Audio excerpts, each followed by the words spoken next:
What's up with you guys? It is your boy West Coast, and we live in the building, man. How's everybody doing? How's everybody doing, man? Say, man, we are here, man. This right here is proof that, man, that your boy West Coast and your boy Boss Cowboy, we definitely out there for the people, because we giving y'all what y'all want, man. Boss Cowboy and West Coast Cowboy, man, we back. Compton and Long Beach back together. Now you know you in trouble. You feel me? You know what I'm saying? So what's up with you, Boss Cowboy? How you doing, man? Man, what's going on, Wes? Man, just another day, bro. You know we finna get it in. Let's get it, big dog. Compton Shoot, and I Long heard that. Beach. These Shoot, I boys don't heard that. understand that Compton and Long Beach, man. They ain't get it. They don't even know it's the formula, you know? Yes, sir. Hey, the formula for major hits. You know what I'm saying? Boy. Major hits. You know what I'm Hey, and I saying? gotta say, you Dr. Dre and I be the DOC. Let's get it, bro. Hey, I heard that. So, yo, man, hey, you guys already know whenever West Coast goes live, there's two things you guys must do. First thing you must do is you must hit that share button. So I need every single person that is watching right now. I need every single person right now, no matter what you're doing right now. I need every single person to hit that share button. We only got a couple people up in here right now, but the only way we're gonna get this show cracking, because y'all already know we totally different content creators when we get about 200-300 folks up in here, you feel me? So that's what we're gonna do. Let's get the party started cracking right now. I need everybody right now to go to the bottom of their screen and hit that share button. It's the big old button that looks like an Eagles fan girlfriend nose, big old pointy at the top. You feel me? Hit that button right there. If you're on Facebook, it's at the bottom of the left. If you're at YouTube, it's in the bottom of the right, like to the right a little bit. You feel me? Either way, you know where it is. Hit that share button. You feel me? Now, if you're on Facebook, also on YouTube, there's this thing called Super Chats and Stars. What are Super Chats and Stars? Super Chats are simply a monetized way that you can show the creator. Who are the creators? Your boy West Coast and your boy Boss Cowboy, that you appreciate the content. Now, we turned them on. Now, it is y'all job to make sure you guys hit that button down there. Hit it on Facebook. It's called, like I said, on Facebook, it's called Stars. And on YouTube, it is called Super Chat. So either way, no matter where you hit it at, we will let you know that we greatly appreciate y'all, man, and we're gonna have ourselves a great show. As soon as it allows us to see the comments and the people who watching, I'll give a couple shout outs to some folks that's watching, some very special people that's watching.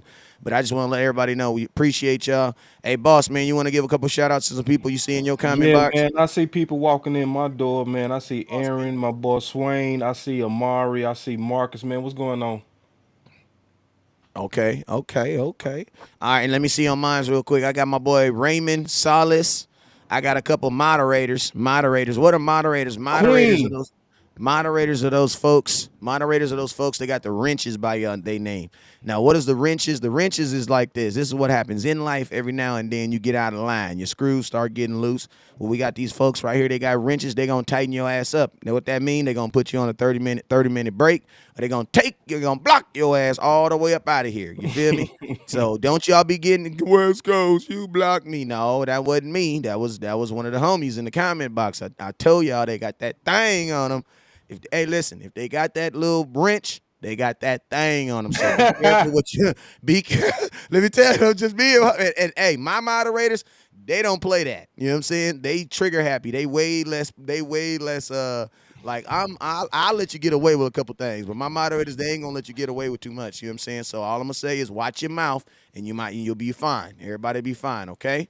So shout out to the moderation nation. I got Auntie Charlene. I got little baby 38. He got his tucked. I see you. I see Chris Davis in the building. Also appreciate you. Eddie Russell, what's up with you, my boy? And Dutch Taylor, what's up, my boy? Number one, appreciate you. Facebook, I know I got a gang of y'all's over there watching, but for whatever reason, Facebook is taking forever to come up. I got like 165 people watching on Facebook. So as soon as it comes up, I promise you, as soon as it comes up, I promise you, I'm gonna give all you guys, all 165 of y'all, a shout out. I promise. You know what I'm saying? But yo, we gonna jump right into the content, man, because man, we was a couple minutes late. Why? Because man, we had to get in the zone. You feel me? I had to get in the zone. Boss had to get in the zone. You know what I'm saying? We had to make sure our buttons was putting up. We had to make sure our run the damn balls was good. So we gonna get right into it tonight. You know what I'm saying? Boss Cowboy, we gonna start off with the hot topics. And I think outside of the Dallas Cowboys completely just slaughterhousing the goddamn the team. Who we just finished playing this week? My mind literally just went blank right now. Um, Minnesota. Minnesota. After we just slaughterhoused the Minnesota Vikings. 40-3. I want to know real quick, were you surprised at how that game played out, or were you kind of expecting that? Not to that degree, Okay. but it's hard to expect anything with the Dallas Cowboys, honestly, with Kellen Moore, because it really all depends on what identity of the offense that we come out to. If we come out to the right identity, then I do expect us to dominate teams mostly. So it's always a wait and see. It really is. So if we show up and we committed to the run, if we do the smart things on third down, like run north and south, nothing cute, right? Or QB sneak, second and short, third and short, fourth and short. At this point, since we've been doing that, we've been having 100% conversion rate on third and short. So it just really all depends on who show up. And then with that particular game plan, which Jerry Jones alluded to, that's a Mike McCarthy's game plan and what he called the winning formula. So that winning formula is basically, keeping the ball on the ground, resting your defense, because when you have a rested defense, they play literally at an elite level. So the style of win that we saw was more so because of these hats we got on. No cap. Yeah, because I mean, But cap. with some. Because I mean, I caught a little bit of slack, and we're not gonna talk too much about the Minnesota game because we literally have a game tomorrow. But I did catch a little slack because a lot of people ask me, West Coast, do you think we stopped the run, versus the Minnesota Vikings? And I was like, Nope. nah, No, honestly, we didn't. no. Like y'all, I'm trying to. Y'all say I say I'm gonna be real with you too much, so I'm trying to cut down on how much I say that. But I'm gonna be real with y'all. At 6.5 yards per We carry, didn't. nah, bruh. You didn't stop the run. You ain't stopped the run, fam. I'm gonna tell you what did stop the run game. And then Mm-hmm. and it's like, the cool thing Facts. about it is I made a video 2 days before this game, and I literally said in order for the Dallas Cowboys to stop the run versus the Minnesota Vikings, Ezekiel Elliott, Tony Pollard, and Kellen Moore are all gonna have to play on defense. And the approach that the Dallas Cowboys took as far as running the damn ball, limiting the time of possession, like they only had the ball for the Minnesota Vikings only had the ball for 22 minutes and 22 minutes 26 seconds. You know what I'm Yep. saying? Like there's not much that you can do with a quarter and a half of football. Ain't too many points you can score in that amount of football. You know what I'm saying? So it's like, the what they did in this game, which I'm not gonna say it was on an accident because if they can do it again, then I'll say it's the identity of the Dallas Cowboys. But right now, what they did accidentally versus the Minnesota Vikings, if they can do that on purpose going forward, that should be the identity of the Dallas Cowboys. You know what They I'm saying? did do it on purpose, though. I hope They so, did. man. Let me I let me hope tell you so. why I think so, man. Because that's also why I said that Green Bay game was a good loss, because it really highlighted the ineptness of Kellen Moore. The pass happiness was on Front Street because we lost that game and was up by 14 points in the fourth. So that kind of sent everybody with a clear bullseye on who was the cause of that loss. And that was obviously being too pass happy.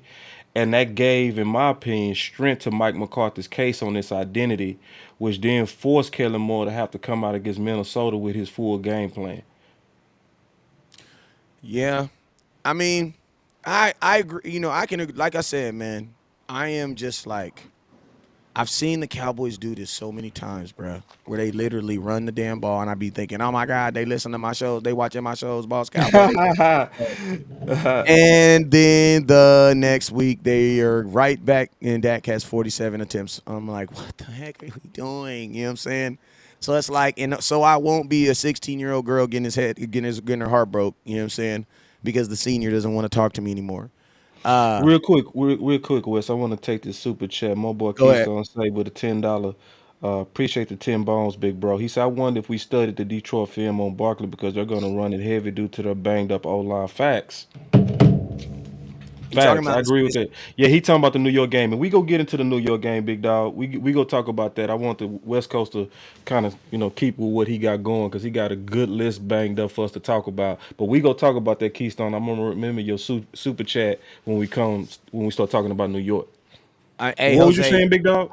Hey Jose Lopez, appreciate you for your 530 stars. Let me give you a little glory hole. And Keystone, hey Keystone, this is some glory hole for you. I want me some glory hole. And then, yo, this is some glory hole from my boy Jose.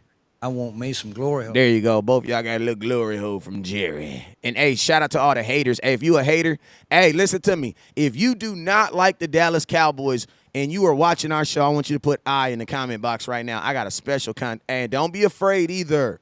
Don't you be afraid. You rep your set. If you are a non-Dallas Cowboy fan, I want you to put I in the comment box right now because I got a special one for you. Here you go right here. Well, what I'm saying is deep down, you're a fraud. You're a real Cowboy fan. Oh, that's just for you. You feel me? Deep down inside, you a fraud. You a real Dallas Cowboy fan if you're watching. You feel me?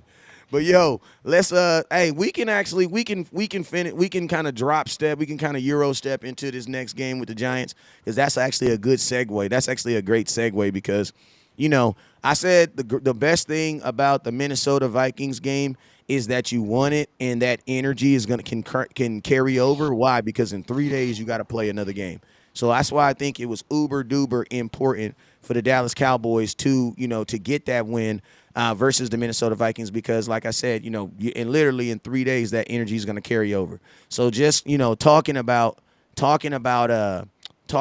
these, you know, this Minnesota Vikings game, we can actually go ahead and talk about that now. Let's go ahead and move this up real quick. We can talk about that about this Giants game right now. What are your thoughts going into tomorrow, man? What are your thoughts going into tomorrow's game? I mean, it's honestly set up for us to dominate. They very banged up on the offensive line extremely, and we got after Daniel Jones last time with them actually being healthy. So, and they having issues at receiver. They having they too banged up honestly for even us. If we even play down to their level, we should beat them by 10 points. Just to be all the way honest, it's just too much talent with the Dallas Cowboys versus the New York Giants. You know, obviously, I still respect the division because our division is always competitive. Our division is always gritty. So I'm not sleeping on them. But at the same time, you know, I believe Jimmy Johnson was right that you win with Jimmys and Joes over X's and O's, and we definitely got the Jimmys and Joes this game. So I don't have no kind of fear except us playing too down to their level, to be honest. But, you know, in terms of should we win, we should walk away with this one and just continue a good holiday. Real talk. Yeah, I mean, this game right here, man, is kind of like, in my opinion, it's kind of like almost like this. It's like a reality check. You know what I'm saying? Because, you know, it's easy to get all up and get pumped up when you about to go beat up on this kid that's like 5 foot, you know, blase blase. You know what I'm saying? And it's also, you know, sometimes when you have to get yourself, you know, get all riled up to go fight a bigger opponent, you can kind of bring that underdog out of you. But what happens when you have to fight a guy that you always fight, that you always play, and that for the most part you always play pretty well against? Sometimes, for whatever reason, the Dallas Cowboys beat those teams by 2-3 points. And if you look at this team, the Dallas Cowboys, and you look at the New York Giants, don't even look at the records. This is a team that the Dallas Cowboys should be able to have their way with. You should be able to put some points up on this team. Should walk with this team. You should walk away from the only thing that's you know that gives you the hesitation is the record 7-3. You still got to respect it. You know what I'm saying? Yeah. But at the same time, you look at the teams, you look at how they're winning, you look at the Dallas Cowboys winning. You should judge yourself on how you win this game. You know what I'm saying? Because if this is a team where you literally in the fourth quarter, we're still out there hoping Dak has to pull it through, then you got to look at your team as like, you know, how are we handling these wins? How are we handling victories? Because you guys got to remember, in order to win a Super Bowl, you're going to have to go on at least a 3-game winning streak. You know what I'm saying? Mm-hmm. And you got to think like this. Every time you play in the playoffs, the team that you're going to play next week gets what? Better. So you literally got to play your best game 3 times in a row. So my question now, honestly, this game is really on the coaching staff. Keep it 100, Boss Cowboy. I'm going to just all the way 1,000 with you. This is really, for me, a coaching staff game. Can my coaching staff, can Mike McCarthy, can Kellen Moore, can they replicate what they just did? Because I get it. You were mad. You were mad at the world. They hated you. Right. You know what I'm saying? You was mad. You was angry. Yeah, No, we no, let no. down Mike McCarthy We versus let, Green Bay. We gotta, y'all get y'all stuff together. If you don't care about this team, then you need to quit. Yeah, get the y'all hell was out. mad. Get the But what hell you out. gonna do when you not mad? Right. Yeah. Yeah, I feel you on that. Yeah, Like it's easy to I get want to all add up. a little bit to that too, just real Go quick, ahead. as you continue, because I'm not gonna cut you off. I just want to add a little bit because you're going off. I love it. Um, also, I think it's a test of the leadership of this team. You know what I'm saying? With the coaches, it's like, can the leaders on this team keep these guys also motivated as well? You know what I mean? So just to add a little bit, but go ahead, bro. You was going off. No, like yeah, no. I mean, that's a great point. Like, can you guys replicate that feeling of like? Because I'm gonna tell you, this is what I noticed about the Dallas Cowboys, and this is and I ain't gonna say what scares me, but this is just West Coast, just being an open person. You know what I'm saying? Just be open, bro. Just be Let it open. out. Just let it out. You know what I'm Let it saying? out. Let it out. The Dallas Cowboys play their best football when they are counted out. Facts. Me, me, True. me as a Cowboy fan, I'm always trying to find ways to replicate that. Right. That's why I'm the guy that's on the internet saying, you know what, man, if we win the division, that's cool. But if we don't win the division and we gotta actually go on the That's road and be the cool. underdog, That's hey, cool. guys, I'm probably better than that with that. And I'm gonna keep it real with you, boss. You remember I started that last year. It I makes wanted to go on sense. the I wanted to go on You the road wanna last year. it makes sense for us to play where we play best. It just makes sense. Now, some people go misunderstand what you're saying. West Coast don't like losing, but when you can look at the big picture and you look at where we play our best, sometimes people got to realize that certain losses are not bad losses, especially when you're looking at the Dallas Cowboys over a season. You know what I mean? So now you're absolutely right. Yeah, because I mean, and it's like it's just I feel like sometimes and I'm gonna tell y'all this too. Like the Cowboy fans that I didn't been to the last three playoff game. Well, I've been to the last three home playoff games. And Cowboy fans, I just feel we support our team better on the road. I just said it. I'm sorry. Like, Yeah.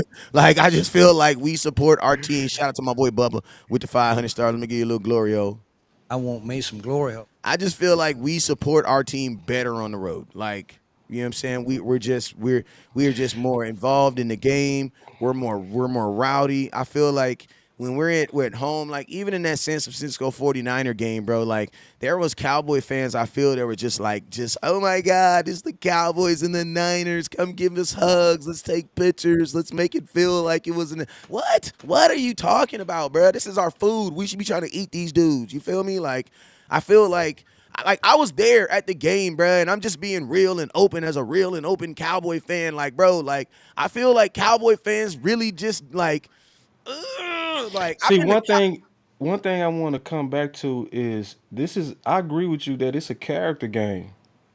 Like yeah, for like you those of feel us who me? love what we did against Minnesota, Wes is basically saying we gotta see something like that again. Maybe Facts. not 30-point difference, but we want to see the fight, the intensity, the execution, the lack of penalties, the discipline, the play calling, because it all came together. But You know what I boss, can I mean? can I say something, boss? What I really want to see is the bully on the playground pick on the little kids. That's what I want Right. to see. Yeah, we want you to beat up the guy you're Like, supposed to beat up. thank you, bro. Like the team. Listen You're to me. supposed to beat them up. Thank Really, you, we supposed to beat this team. Like man. beat them Thank up. you. Like this. And then it's another thing. We supposed to But beat Green Bay. fact. That's where you write on, which Dallas Cowboy team is gonna show up, right? Because the way we beat Minnesota was the way we supposed to have beat Green Bay. Facts. So Facts. so it's I definitely understand. Some people might not understand, but I understand the wait and see that you saying. Like I want to make sure that the lessons that you seem to learned that you actually learned. Mm. And Mm. one game is not enough. It's just not Mm-hmm. enough, especially with a playoff mentality. Like you saying, like if we trying to have a playoff mentality, getting ready to go into December, now it's time to see if we got the lessons that we should have learned over the first half of the season. Exactly. Because think about this. part of the reason why we don't think that the Eagles are legit is because we look at them falter and struggle versus teams like Detroit. Facts. So it's like I Colts. can't and Lord, right hand to the Lord, I am a certified Dallas Cowboy fan. Like I have Dallas Cowboy draws on right now. Okay. So when I say positive stuff about the Eagles, you guys can't get mad at me. Okay.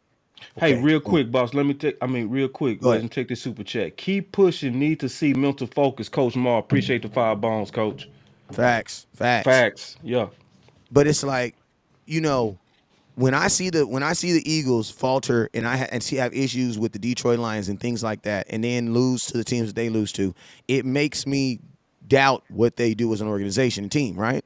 So then I can't use that same what is it called? Abacus. What is that? What is them old school math things? When I can't use that same abacus or that same mathematical equation on the Dallas Cowboys and come up with a different science. Like I still, because I'm gonna tell you, this is what I believe.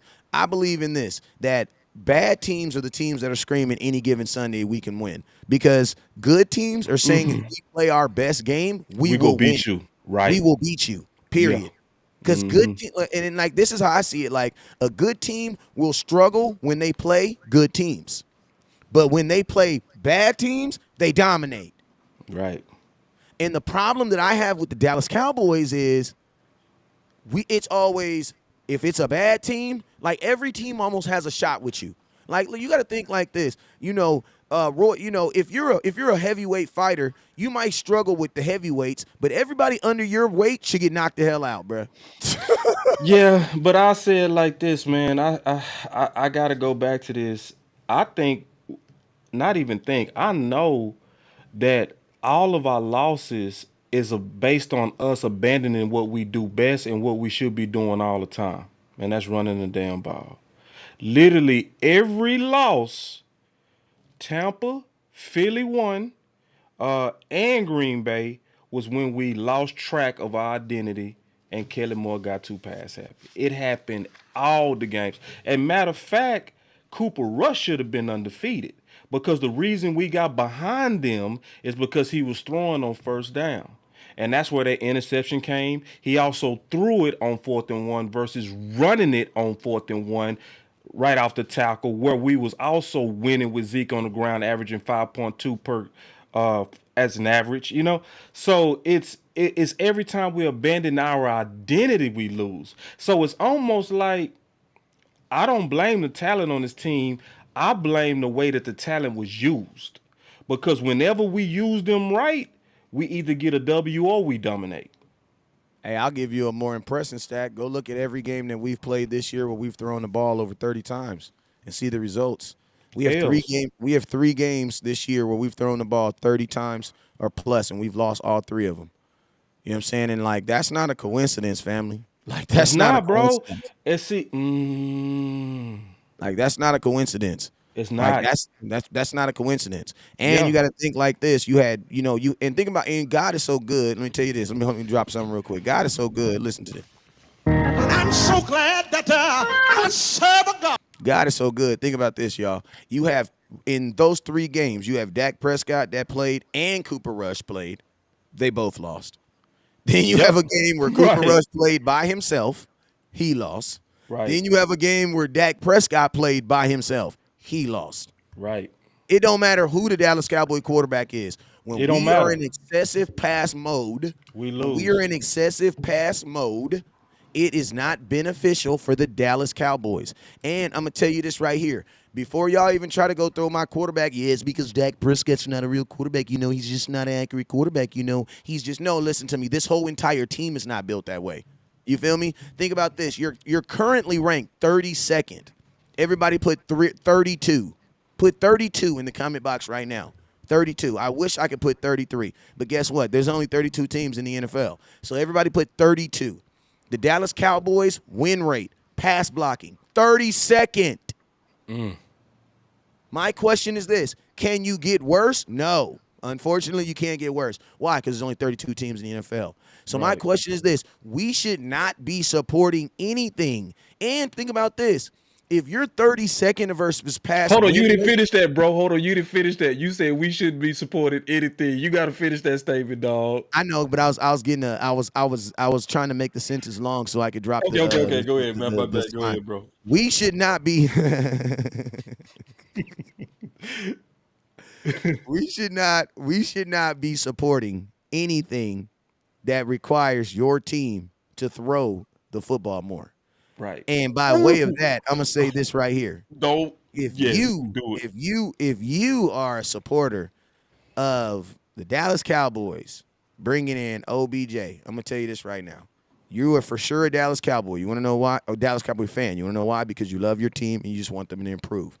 But you definitely are not supporting the Dallas Cowboys winning a Super Bowl in 2022. Nope. Because I'm going to tell you this right now. You want to know two things that could kill the Dallas Cowboys Super Bowl? I'm going to tell you this right now. Two things right now that could kill the Dallas Cowboys' chances of winning a Super Bowl. Two things. Two things. Let me tell you one. The first thing, one, COVID. The Lord just shut everything down. He just shut everything down, and we got to do it next year because that happened Watch before. out with that C word. Yeah, watch out with that C word, right? And then the second thing, I'm gonna tell you what the next C word is, Odell Beckham Jr. And I'm gonna tell you how extreme it is. People are like, oh my God, West Coast, how could you say something so extreme? How could you say that he could be the single reason? You wanna know why?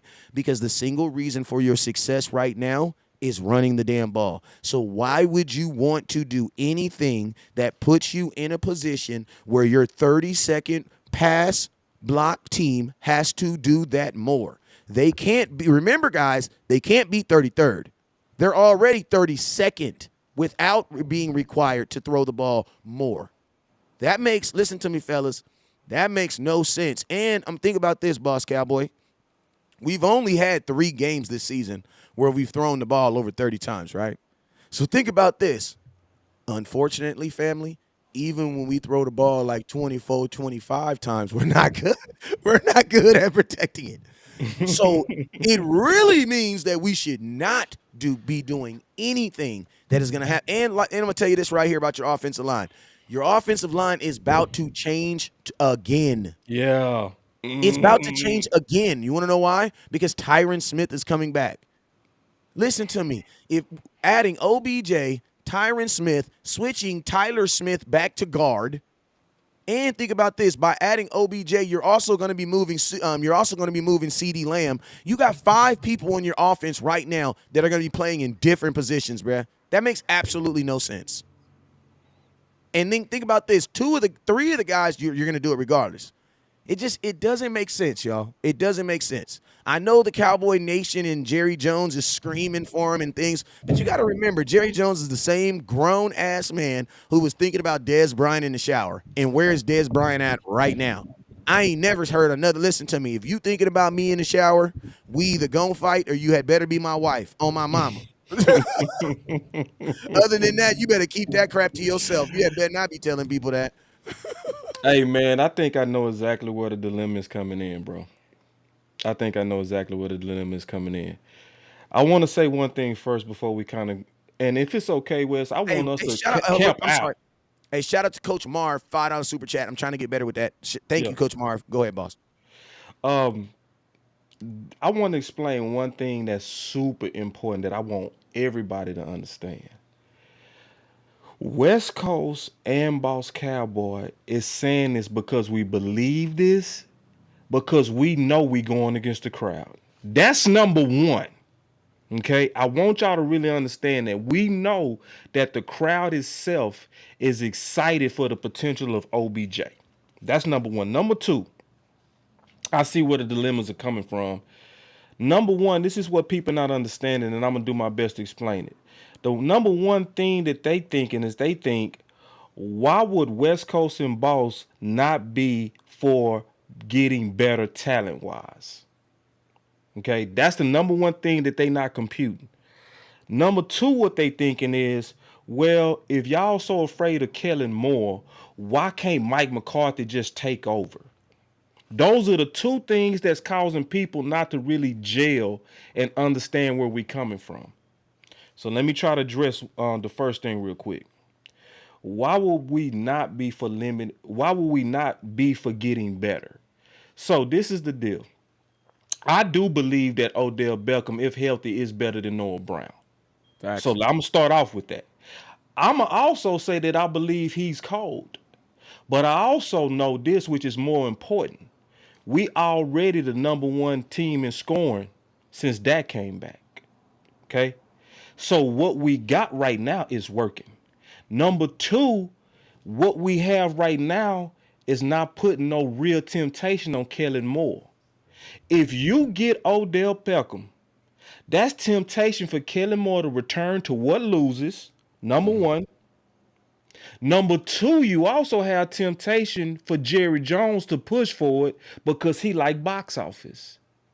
So if you concerned with winning and you want to win, yes, I do understand that Odell Beckham is a better talent, but I also think that he is too much of a temptation that could be implemented at the wrong time because there's a lot of risk that can happen with Odell Beckham, including a couple of wins versus weaker teams throwing the ball, which then gives Kellen Moore cover to take that dumb strategy into the playoffs. Facts. So if you looking long term and looking at the risk of Odell Beckham, not just the talent of Odell Beckham, you should understand where we're coming from. Now, number two is people that think that Mike should just take over. First of all, Mike don't run that offense. Mike McCarthy, a lot of people don't get that, but I'm explaining it. Mike don't run that offense. So let me ask you a question. What was Mike doing all last year with Kellen Moore? Begging for Amari Cooper to get his targets. Did he get it? Nope. He was begging for us to run the ball. Did we do it? Nope. Okay, so then let me ask y'all a question. After we lost to Tampa, Mike McCarthy came out and said that he never was a fan of option routes. Did we stop running it? Nope. Okay, so then Mike McCarthy also came out and said that after we won against the Rams, that we have the winning formula, which is getting behind Zeke and Pollard. Did we stick to that winning formula? No, because guess what? At the same time he was calling sticking to the run identity as the winning formula, Kellen Moore at the same time was saying it's going to be games that we have to pass, not situations, games. So meaning he was saying there are going to be future games I'm going to draw up a way to win that's outside of the identity that Mike McCarthy said is the winning identity. Yeah, and you know So what that also means too? You know what that also means? That means that he's also circling games that he wants to throw the ball, and he's not based on whether if it's predicated on if the defense is right, it's like every exactly. like He's you should circling only games that he want to throw the like ball yeah on. like this like he's running an offense that's based on him and not based off of what the defense Right. is actually bad or good at. Facts, Because it's bro. like when you're going into games where teams are ranked top 10 and top 12 and like the Green Bay Packer game, the Green Bay Packer was ranked 11th again versus the past. There's no reason the Dallas Cowboys Right. should have Why would felt we? confident about going in there and throwing the ball 47 times, especially in inclement weather. Like that makes absolutely no sense. And So it's then they like was that's also ranked 26 on stopping the run. exactly, and that's why I've always said about Kellen Moore. I've always said that he's a selfish Selfish. offensive coordinator. He's He's selfish, very. and the reason why he's selfish is because he builds a game plan based off of what's easier for him, and it's not built around like The it's not team. built around the two things that it should be built around. Like it needs to be built around your The talent on your defense. team. Or it Mm-hmm. needs to be built around what you're about to face. You know what I'm saying? Because Right. like Oof. Well like those are said. the two things that you have to the two things that you got to build the scheme around. Like you want to build in a perfect world, you want to build your scheme around the team that you have to beat. But you know what that means? That means your scheme changes a little each week. But that's okay. That's why you have guys called practice squad players who can pretend to be the opposing team. That's what they do, Kellen Moore. So you Right. don't have to do the exact same thing. You know what I'm saying? And you got to see like this, since games are recorded, you know what I'm saying? That also gives you the avenue to do what? Build your scheme to beat that defense. So it is absolutely asinine for you to go in a game or for you to be watching film. If you're gonna do what you want to do, then I tell you this: stop using Thursday as film day and use that day to tackle better. Because I'm gonna just tell you this right now. If you already know you're going to throw the ball 70 freaking times? Why Yeah, the don't hell we waste need my to? time on Why? film. Why we got Right. exactly? Why we got to waste Yeah, our don't time waste on my that? time on no film. Don't waste my time on no film, bro. If you're not even going to use the film, bro, go use that time for something that's way more conducive, like tackling, because they can show help. The tackling can help. Hey, tackling help everybody, bro. And let me say something too, Wes, because see, this is the thing I think people got to understand, man. Um, my boy Kelly Moore is also being covered by them Joneses. See, you gotta be able to read between the lines and see. I'm very good at that. So this is the deal, bro. When we lost to Tampa, Steven came out and said this. Yeah, we came out and wanted to run the ball, but the game situation dictated that we had to kind of abandon it. No, it didn't. It was nothing about that game. They didn't get ahead of us. They didn't go crazy on us. They didn't never have. It never was a game situation versus Tampa to where we had to throw it. It never was the case. And so Steven did that covering for Kellen after he abandoned the identity that they all agreed to. So then what happened after the loss versus Green Bay? Jerry come out that Tuesday and you know what he says? We came in with an intention to be balanced, but the game situation dictated that we went away from that. Now, if you had a problem at the end or where we maybe should have ran it versus throw it, maybe I can see your point. No, Jerry. No, Jerry. See, the Cowboy fans, we know better than that. We also know that game never got away from us where we had to throw the ball 46 times. So the fact that, see, people got to look at the political dynamic of Kelly Moore too. That's why I called him Pookie the crackhead in terms of addicted to passing. He's addicted to passing and he's isolated. That's a scary environment to where you sending Pookie to the crack house who was who's an ex-crack addict, but you giving him crack and saying behave. Like, no, bro. It's like, no, it's like, yes, in a normal world, West Coast and Boss would be like, listen, get Odell Beckham, even though we might not really need him. It's better to need him and not have him than to have him and not need him. Wait, time out. Can I time out before you put my name on that? Hold up. Well, I'll put my name on it. I'll put my name on it. I have a little bit of reservation because, Michael Gallup, like, listen to me, y'all. Boss Cowboy once told me that a man who has caught his house is caught on fire will always buy fire insurance. Facts. Because they experienced it. the loss. They've Right. experienced the loss. They go always buy it. Okay. Now, if I am a guy who bought Michael Gallup, I'm experiencing a loss right now. Why? Because Michael Gallup is not Michael Gallup. Yes, he's going to be Michael Gallup one day. And yes, every single day, I feel like I'm getting a little bit closer to having Michael Gallup, right? But for me, I can't sign Odell Beckham, bro. And like, listen, do you see what I'm going through right now with Michael Gallup? And Michael Gallup is younger. Like, I don't give a damn if y'all think Michael Gallup ain't as good as Odell. I don't think he's as good as Odell either. But one thing I do know for sure, Michael Gallup is younger. And younger people tend to get bounced back better than everybody else. And unfortunately, listen to me, Odell's history, if it was a Vegas, like minus or plus, bro, he's at least minus 8 games, bro. Like since 2016, he has one season where he's played plus 14 games. So it almost sounds like, to keep it real, you can't believe him when he says he's gonna play next year because that hasn't mathematically happened. You know what I'm saying? He's not even averaging that over his career. You know what I'm saying? So you can't even think about if you're gonna have him next year. The only thing you're thinking about is right now. So it's like, is Odell Beckham, first off, is it worth the risk of coming in here and then him turning one time and not being Odell Beckham? You know what I'm saying? Is that worth it? Then secondly, on top of that, last time I checked, him and CeeDee Lamb damn near played the same position. So am I really about to move CeeDee Lamb, who looks like, because think about this, what if CeeDee Lamb just continues to be CeeDee Lamb, the guy that had 150 yards last week? You probably not even asking for Odell Beckham. And it's funny, after CeeDee Lamb had that 150 yards, the Odell Beckham chance kind of went down just a little bit.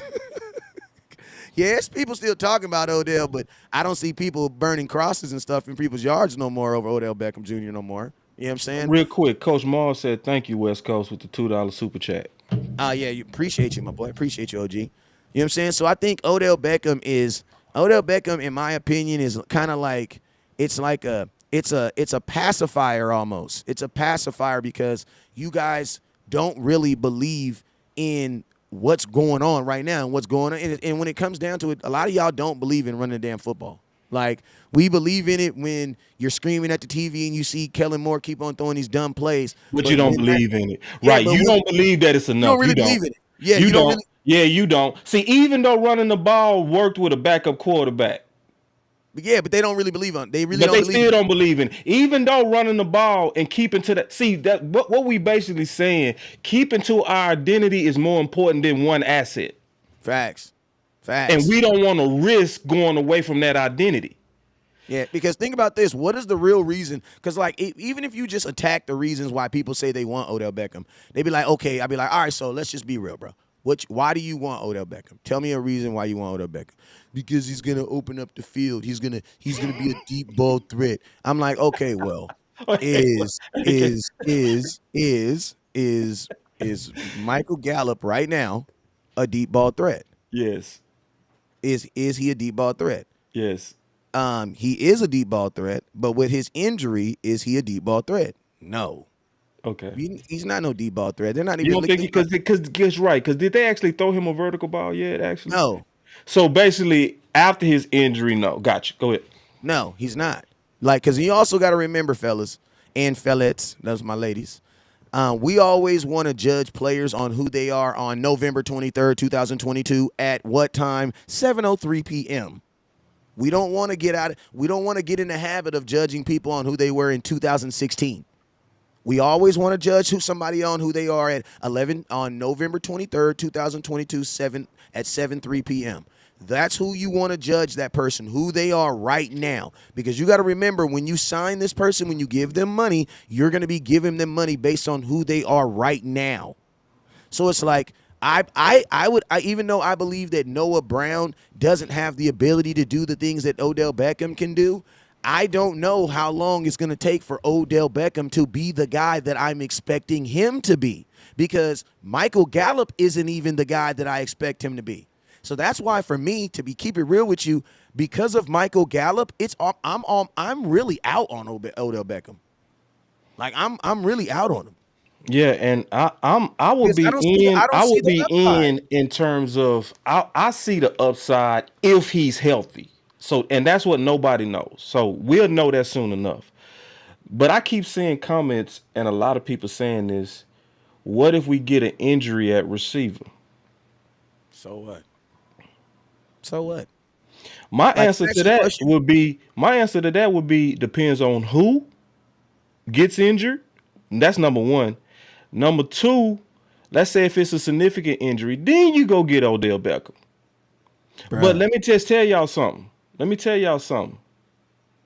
That when you gotta go to that, you don't really have none, because that's a risk for everybody, bro. Facts. You know And what I'm I'm gonna tell saying? you this. Because what if that get injured? Like Right. what if right? What if Michael Parsons get injured? Like when you gotta go to that, so it's like, listen, all of us know that our chances depend on health first. We all know that. So this is not what we talking about. What we talking about is, and this is what I don't think a lot of people getting. Kellen Moore is isolated with total keys to the whole offense. That risk is bigger than injury, y'all. Especially if he even start having success in the passing game. My question is, how are you guys fixing your mouth to or fixing your fingers to type in on a actual computer screen that you want to use an injured player as insurance in case you get injured? If that is not the dumbest thing I've ever heard in my life.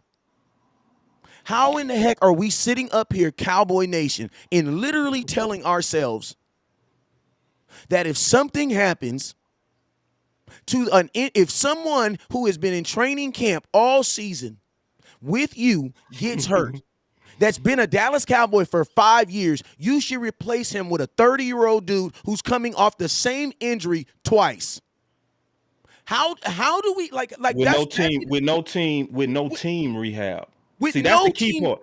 See, that's the key part. No team rehab. See, when you get Michael Gallup, and when they signed Michael Gallup, he was already with Brent day one. Day one. All the way up until he played. He was with that full medical staff. He was with all the trainers. He was with all the people that was going to restore him back to health. Odell Like that's Beckham is just going to the, hold on real quick, West Coast. Odell Beckham is going to the Ronnie Braxtons of this world.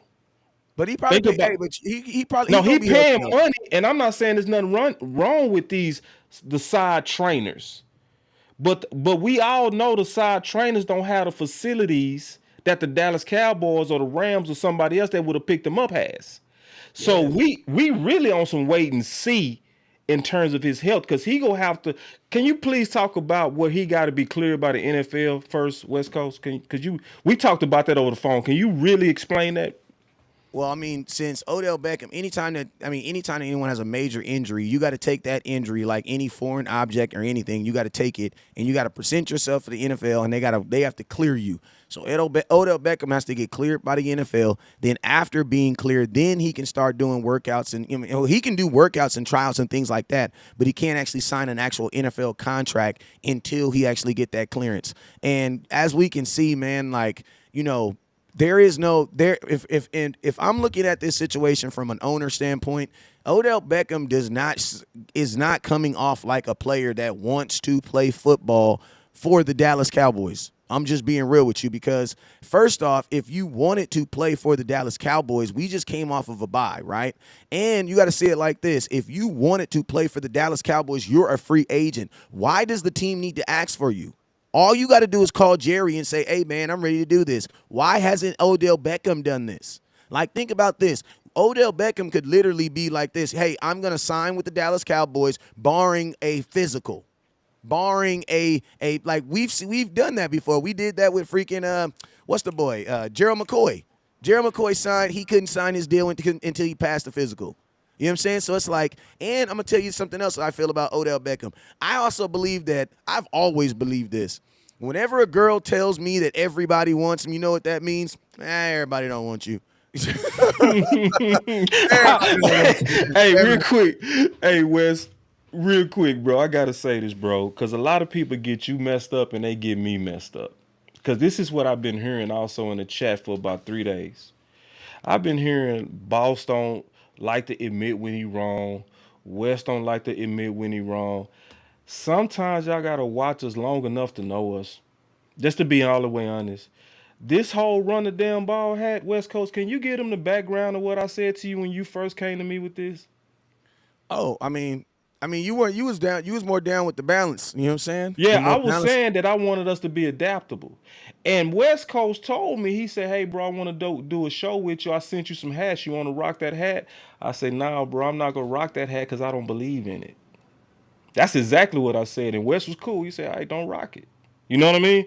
But then after I really did more and more research, after I especially looked at the current makeup of this team, man, I'm Mr. Run the Damn Ball Part 2. You understand? Facts. So if Boss never admitted when he wrong, why did I do a full about face on this whole concept of run the damn ball? See, this is the thing when you're dealing with Boss and when you're dealing with West. You just can't come with no weak ass argument. That's Facts. what you can't do. See, what you got to do when you're dealing with Boss and West, because if we really believe we see something, we go fight the whole world. Because see, I want to let y'all know something about Run the Damn Ball campaign. It's popular now. Oh, it's in fashion now. Oh, it's super cool right now. But I remember a day when my partner was fighting by himself the whole damn world on this concept. Do y'all understand that?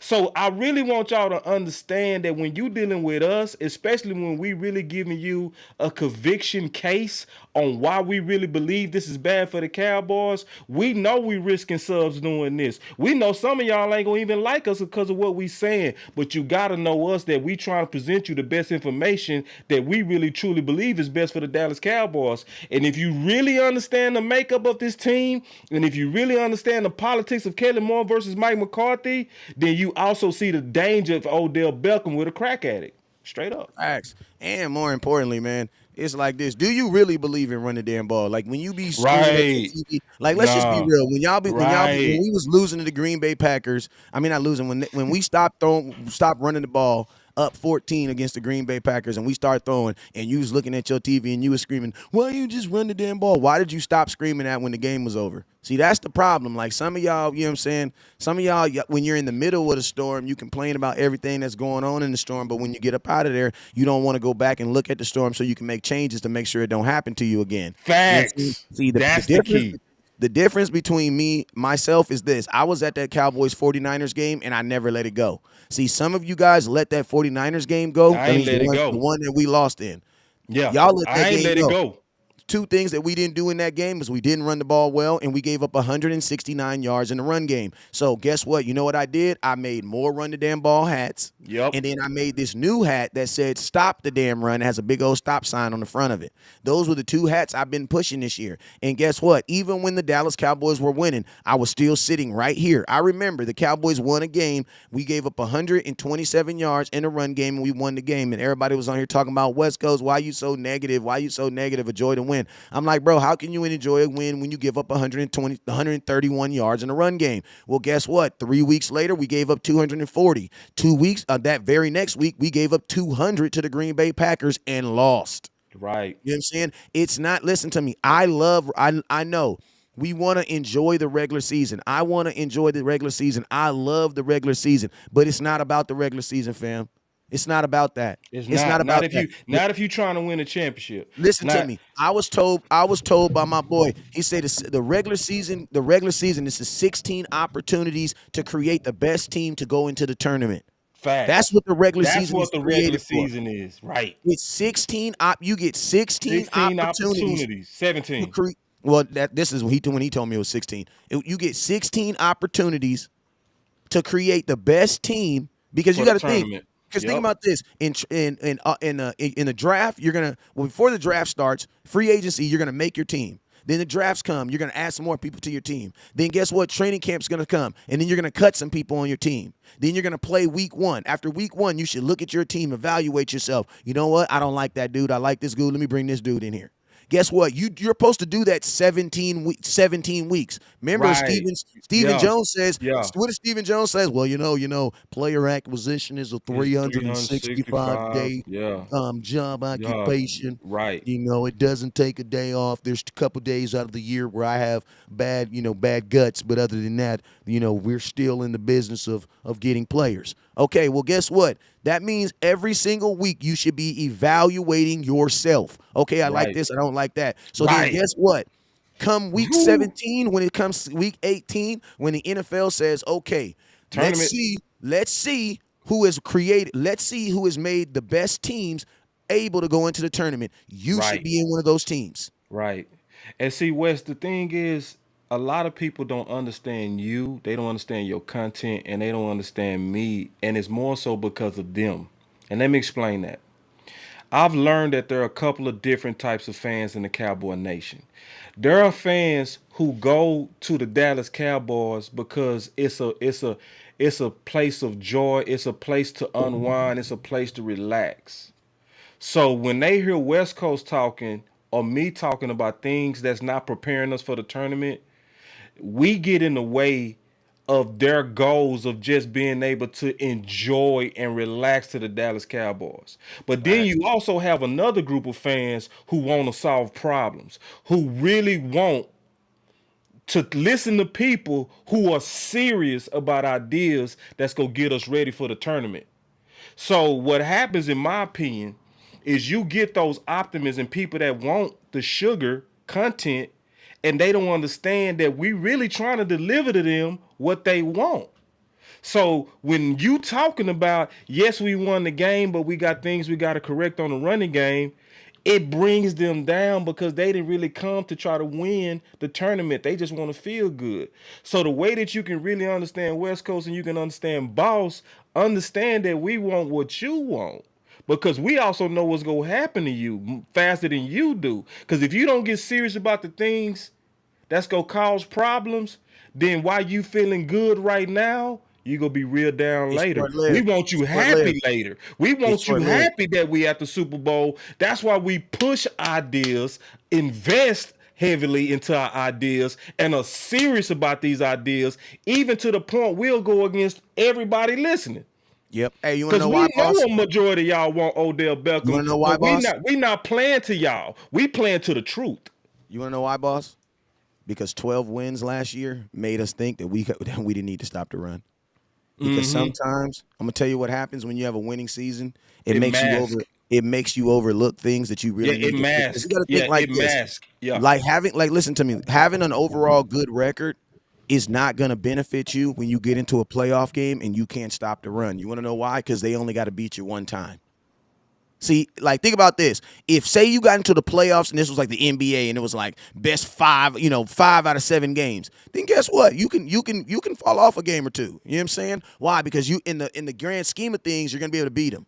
But see, in football, it's a 1-game tournament. So think about this. I could be a team that don't even run the ball like that. But since I'm playing you, I'm running the ball like that.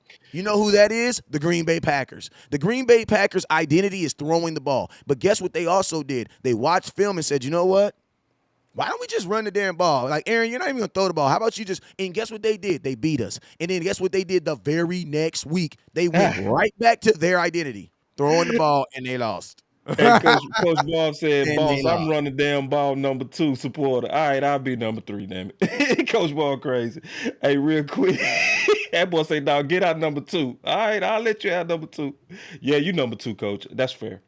Cowboy fans 112 said, "Boss, that doesn't make y'all right though." And then he said, "Odell makes his team better." This is what I want you to understand.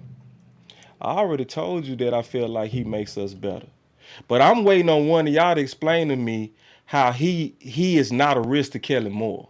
I want to know If you somebody to if you explain can to me how explain you know that he's to coaching. me, if you can explain to me how I isolated Kellen Moore, who's showing you that he's stubborn, that he rebels against his head coach, which I gave y'all all the quotes that of what he's done. Do I need to say it again? Mike begged last year for Amari Cooper. Did he get it? Okay. Did he get it? I'm asking you a real question. Did he Hell get it? nah. No. Okay, so let me ask you another question. He also begged that we run the ball. Did he do it?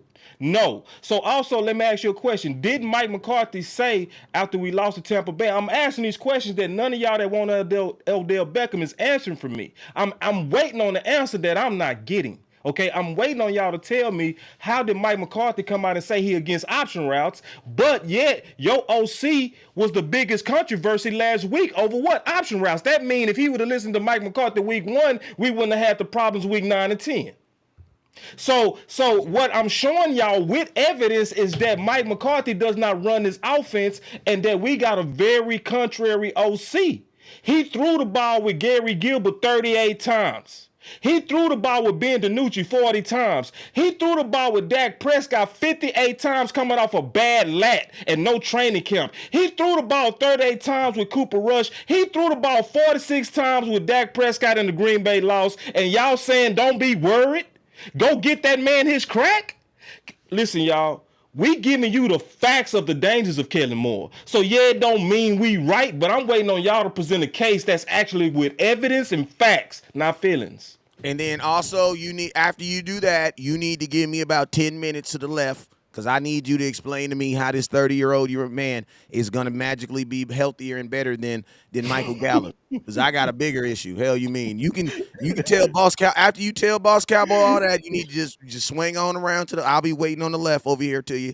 And give me about 10 minutes of your time because I'm going to need you to explain I just need that because if I'm not mistaken, Michael Gallup was walking into the end zone and literally said, hey, let me make a left right here on let me make a left right here on I-35 and fell right the hell down.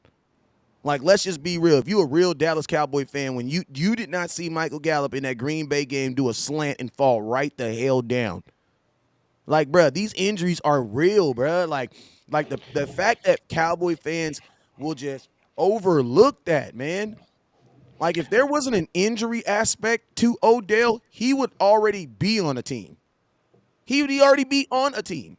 Like, So sometimes I think we don't be thinking about, like, damn, why is this pretty woman is so single? Like, nobody calling her phone. You want to know why? Because she's crazy, bruh.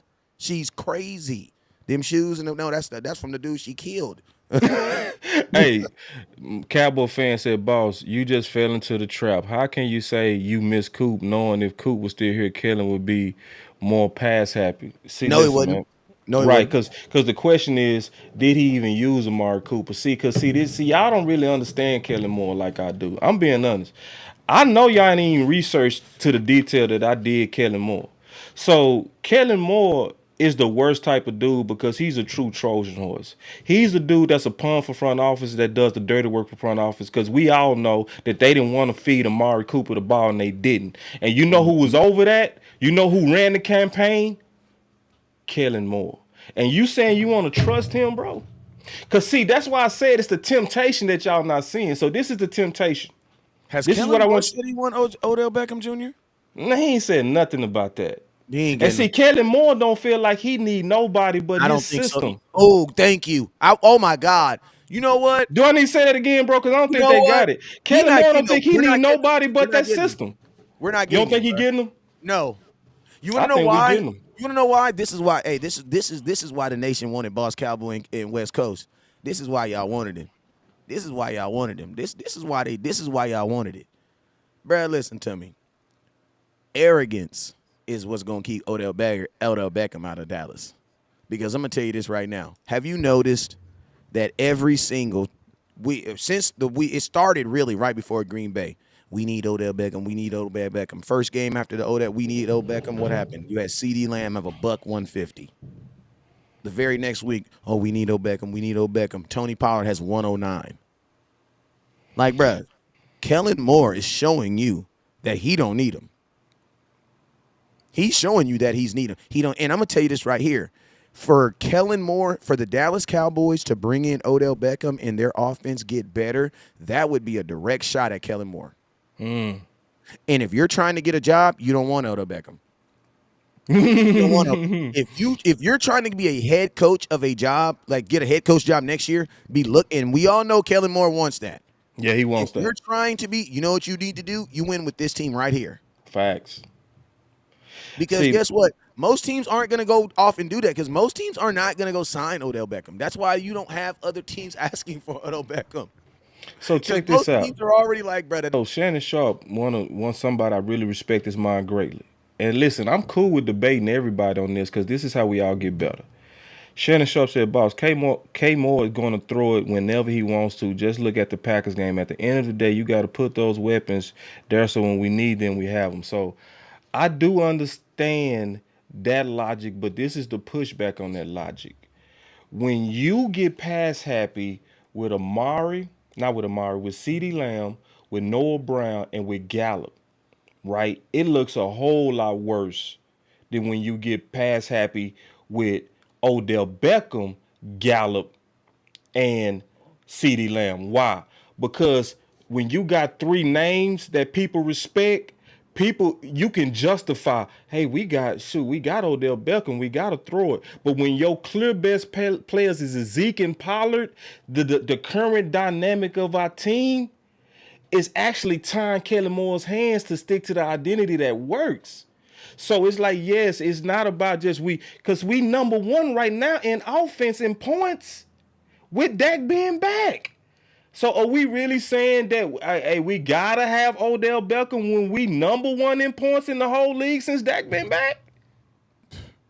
And let me tell y'all the big thing that's going on. Jerry's really low key trying to play everybody. Because He is. remember, he said this key statement. He said, if I can make an acquisition that appears, he literally said appears to be all in.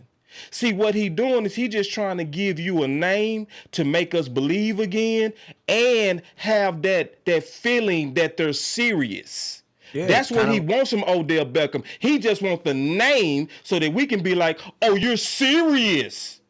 No, if you really serious, you would have checked Kellen Moore when he came out and threw it 46 times. But you covered for him. Yeah. So And yeah, also think about this, boss. and this is the last thing I'm gonna say, West Coast, on this. It's not even about coming out and being pass happy for a whole game. He just needs to hit that crack once. He can be pass happy at the wrong moment. See, that's what people ain't peeping. What happened when we went forward for 4th and 1 versus Philly? That was the wrong moment to pass. What happened? Turnover, they get points out of it. Because the temptation to throw was on Kellen Moore. So it's not even about him throwing it too much for a whole period. It's about that crack just sitting in his face continually with somebody that has a bad habit of doing it at the wrong time.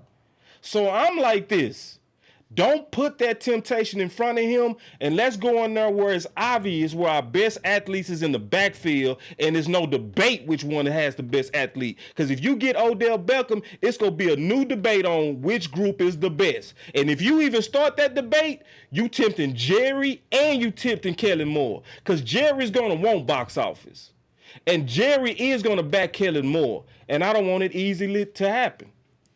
Straight up. And I mean, this is my thing. Like signing Odell Beckham don't even match anything of what the Dallas Cowboys want to do because, like, if you're trying to sign, like, this is the thing, right? At the end of the day, Odell is not going to be. I mean, people saying he's going to get medically cleared after this week. I don't believe it. And then also, you got to see it the way our season is. Like, if he's going to be on this team, he needs to be on. He should have been on this team doing the bye. You know what I'm saying? Because then you could have had the opportunities. And think about this: you're still with the medical team. Yeah, you're still paying him. You know what I'm saying? But It's like for me, I don't think, and I'm gonna tell you this too. Odell Beckham is more concerned with the next year's. He's more concerned with next year. Well, guess what? I'm not concerned with Odell Beckham next year because my team drafts fairly well. I know y'all don't believe in Jalen Tober, but I don't believe that he's even had the opportunities to say that he's a wash or I don't think he's good, or especially after y'all told me that he could have been the next thing since sliced bread. You know what I'm saying? So for me, it's not that cut and dry. And I hear all this, well, the Dallas Cowboy teammates want him, and they also wanted Jamal Adams too. You know what I'm saying? They also wanted Earl Thomas too. You know what I'm saying? Like there's a bunch of dudes that the Cowboys want, and there's a lot of people that people enjoy playing with.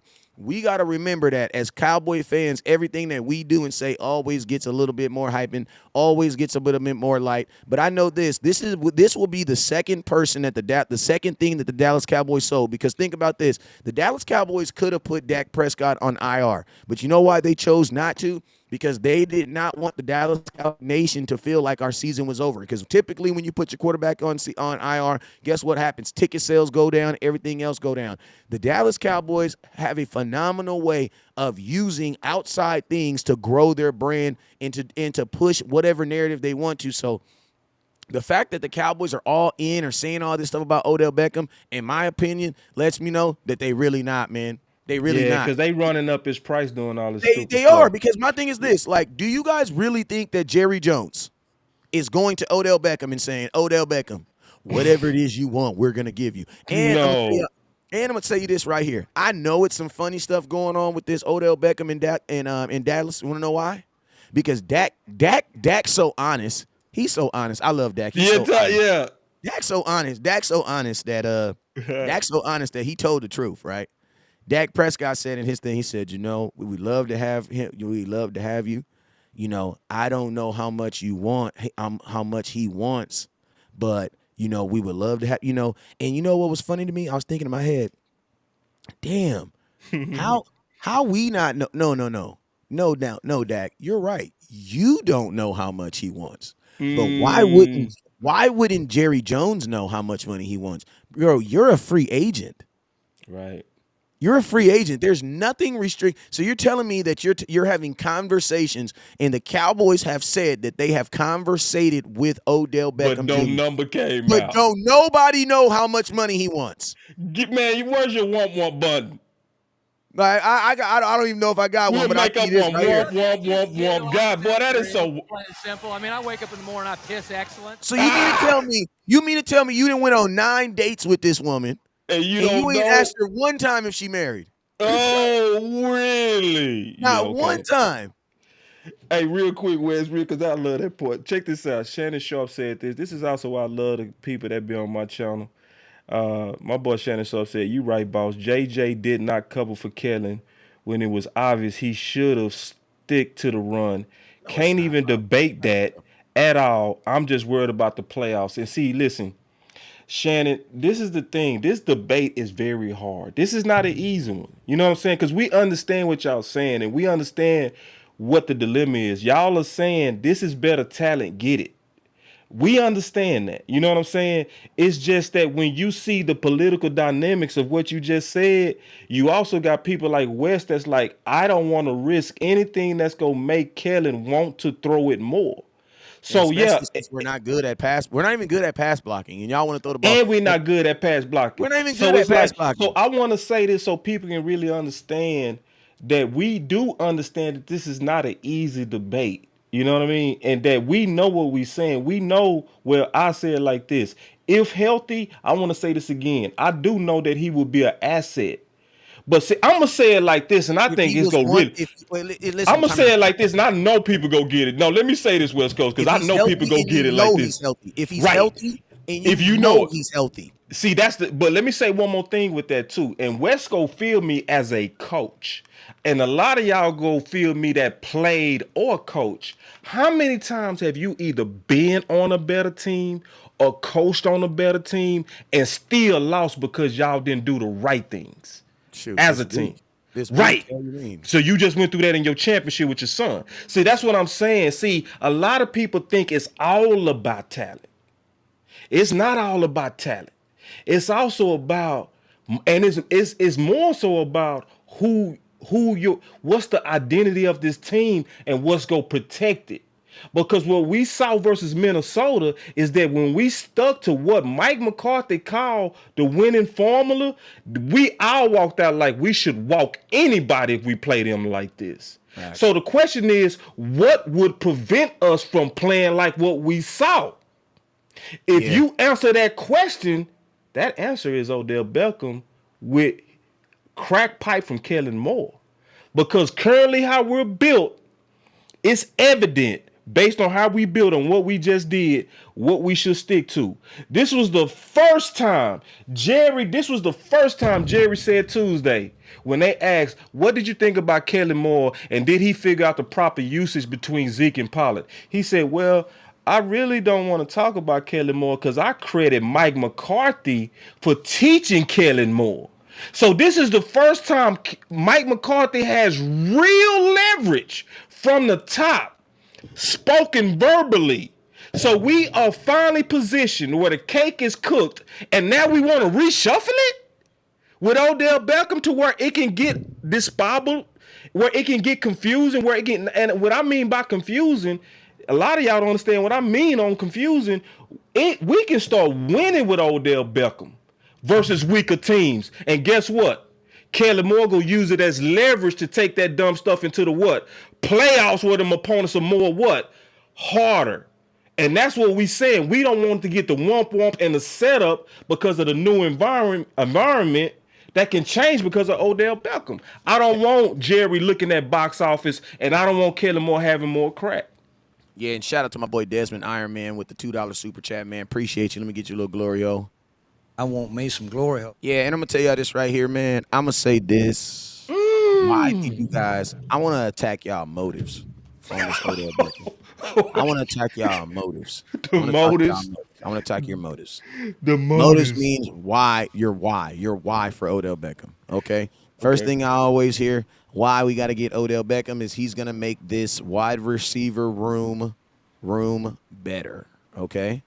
Okay. So then my question, this right here is, why does your receiver room need to be better? CD Lamb just had a historic game just last week.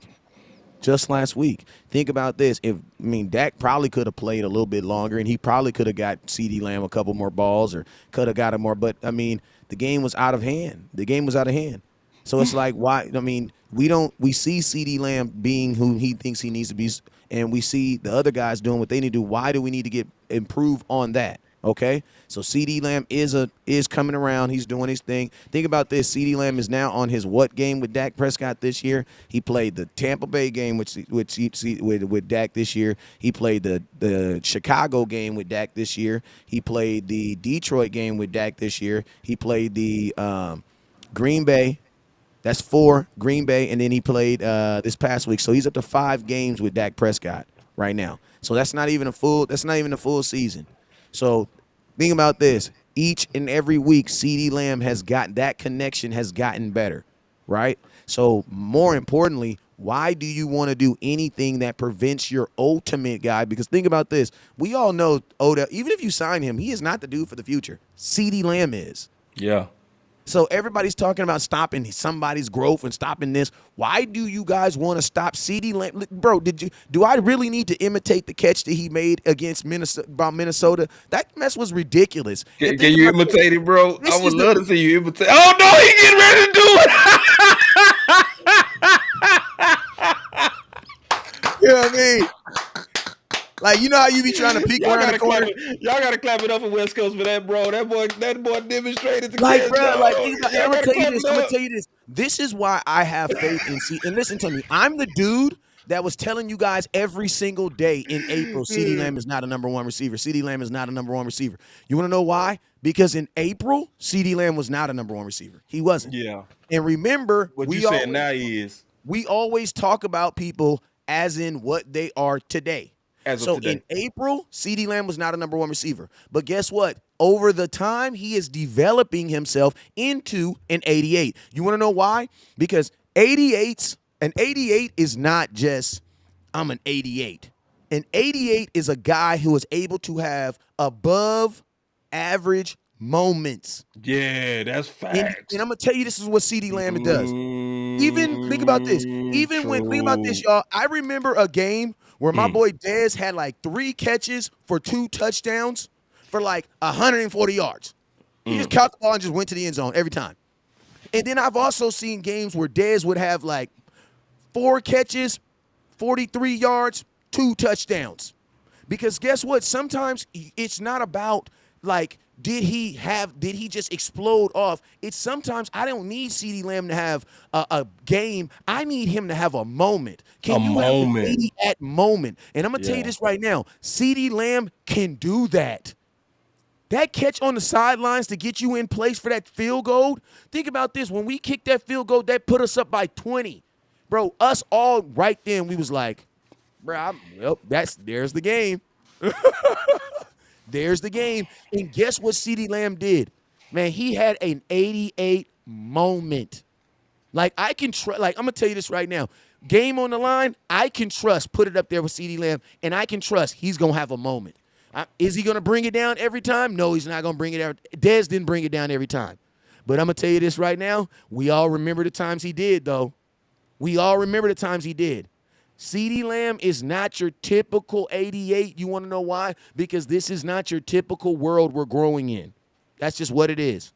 Dez grew up, them dogs like Dez, them dudes don't exist because this is an informational world. This is what it is.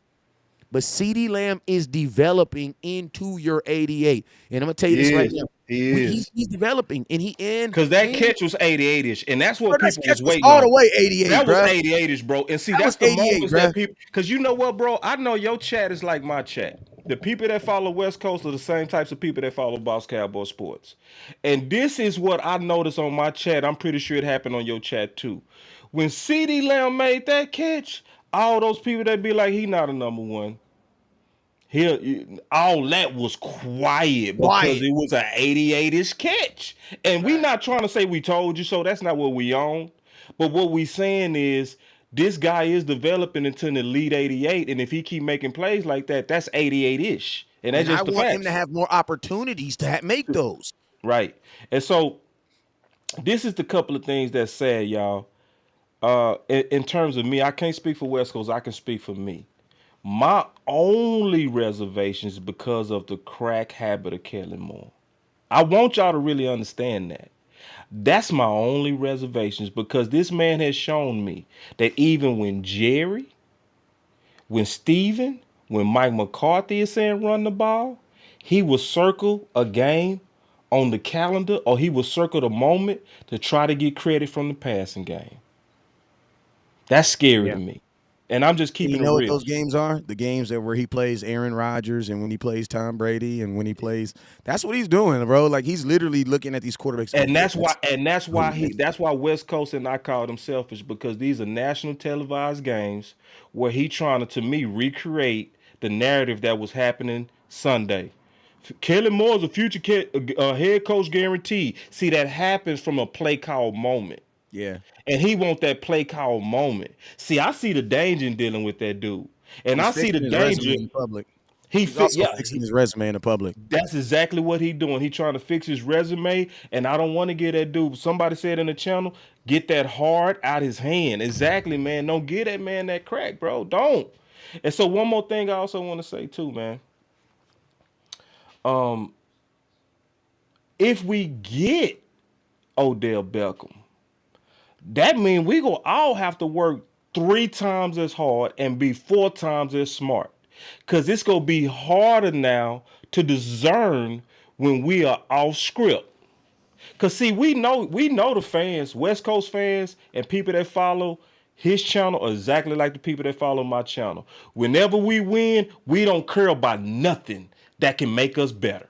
So when we was winning and West Coast was saying we need to stop the damn run, you negative. When we was winning and I was saying, man, that Kellen Moore, man, y'all better watch that dude. Keep your eyes on him. Oh, boss, I don't really like your channel because see, really, we winning and you still negative. See, we know y'all. If we start winning with Odell Beckham, y'all ain't gonna want to hear it when we saying, hey, bro, we won that game, but we was way off script.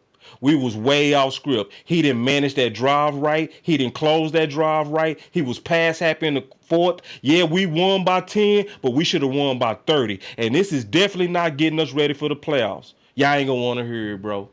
Y'all ain't gonna even want to hear it. So if we do sign Odell Beckham, you better keep your open mind on, and you better be very watching. Are we sticking to the identity of who we are? I ain't trying to hear, boss. We still won the game. Odell's, he did this. It's like, yeah, he did against the Texans. Nobody care Yeah. about no Texans. I mean, that's my thing, bro. Like, if you got time to make your offense better with Odell, you got time to make your offense better with Noah Brown. Like, like if you gonna try to teach somebody to play, you need to go sit down and teach Jalen Tolbert the book. Like, you know what I'm saying? And people can say, because right now, I am just 100. I can't jump into the Odell Beckham thing until I know his like, and him just getting cleared doesn't mean anything, bro. Like, the internet is available. Odell Beckham, why are you not on the internet showing me routes? I saw a video of you. It took me, listen to me. I was going to show the video too, but Cowboy Man, I fans are wish so you weird. would. I wish you did. Bro, it's the Odell Beckham is running on a padded floor in some basketball shoes, and then he had to psych himself up to even take off running. I'm like, bro, he's a month away. If you were still doing that right there, like getting, like he literally, like before he ran, he was like you know what I'm saying, and he gonna take. You should have showed it, bro. I wanted to see that. You know So what I'm check saying? He this gonna out. power run across the field, bro. I'm thinking in my head, like, yeah, bro, that's a dude that's about a month away from football. So check this out. My boy Cowboys fan said if Odell goes to the 49ers and does us bad, we gonna public apology from y'all. And then he laughed. Okay, listen, bro. See, y'all, that's why I say y'all gotta really know us, bro. See, if anybody been following my channel, I was for Odell before Boss then. Cowboy, bro, you gotta stop. Listen to me. No. I'm gonna You say gotta this, stop bro. answering. You gotta stop answering them type of. The No. reason why I do gotta answer them type. But let me you explain this gotta because this is stop answering them important. type of No, I questions. gotta answer them because it's about our character, and then people be when they say stuff like that, it make it seem as if we don't really have real character about this stuff, and we do. So let me I say know, this but real boss, quick. can I say something But real hold quick? on, And you because I just gonna wanted to answer? make a point, and Go ahead. then tell me why I don't need to deal with that. But let me finish what I was gonna say to that, because this is the real thing. I wanted Odell Beckham before Green Bay. And I was publicly saying I wanted Odell Beckham. But after Green Bay, you know what I did in terms of are we go apologize? You know what I did Monday? If you watch that show, the first people that I apologized to was Coach Marvin West Coast. See, I ain't peeped that. So for those y'all that been asking, are we the types that apologize? The first thing I said on my show is I said, hey, listen, y'all, Coach Marv, West Coast, y'all was right. Odell Beckham is dangerous based on what he just did with Green Bay.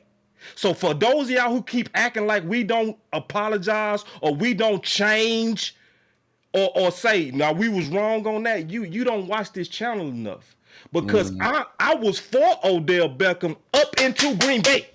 So when I saw him throw it with 46 pass attempts and we was up by 14 points, and then I also saw Jerry come back in and get his back. Now, bro, don't question me or West Coast on do we have the integrity to say when we was wrong. I'm wearing this run the damn ball hat because this is a public declaration that what I said 2 years ago was wrong. So I'm waiting on y'all to really learn the character of the people that you say you follow.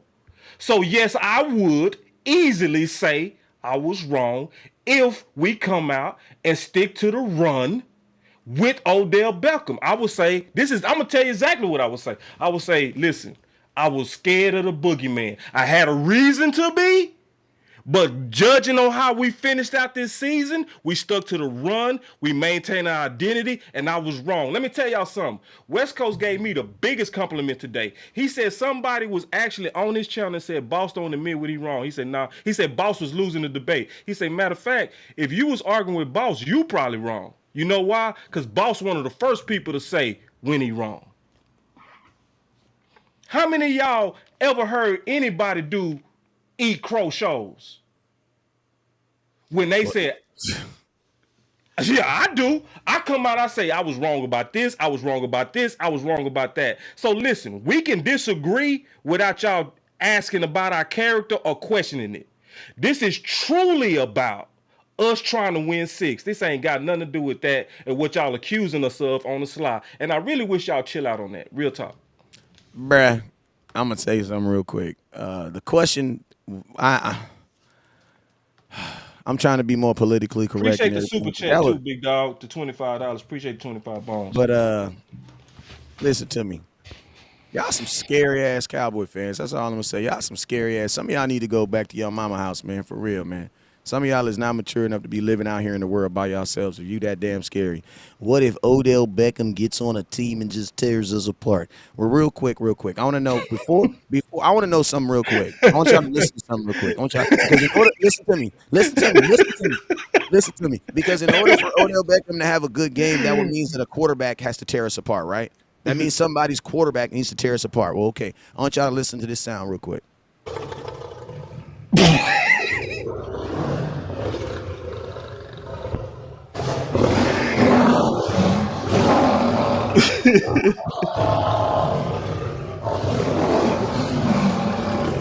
Yeah, let's listen one more time just in case y'all didn't hear that. Dude, that is acting scary. That is so acting scary. Does anybody know what that is? Send Fred to tear us up. Does anybody know what that is? Does anybody know what that sound is? Does anybody know what that sound is? Because I'm gonna just tell you this right now. In order for Odell Beckham to get loose on us, that means that the thrower, the person that actually throws the ball, gotta get loose first. I want to know right now what quarterback is gonna get loose when this is on the field. Ooh. Is that a lion? Well, you know it is. Okay, I was making sure I was hearing. What? Yeah, that's a lion, dog. Yeah, I ain't scared of that. I want to know real quick. How did because I got this little list. You guys, in life, I'm trying to get better. I'm trying to get better with my, I want to be more clear with the things I do. So I just want to put these clear. Put these names in the comment box. How did that work for Jamar Chase? How did that work out for him? How did that work out for Justin Jefferson? Didn't work. Shut down.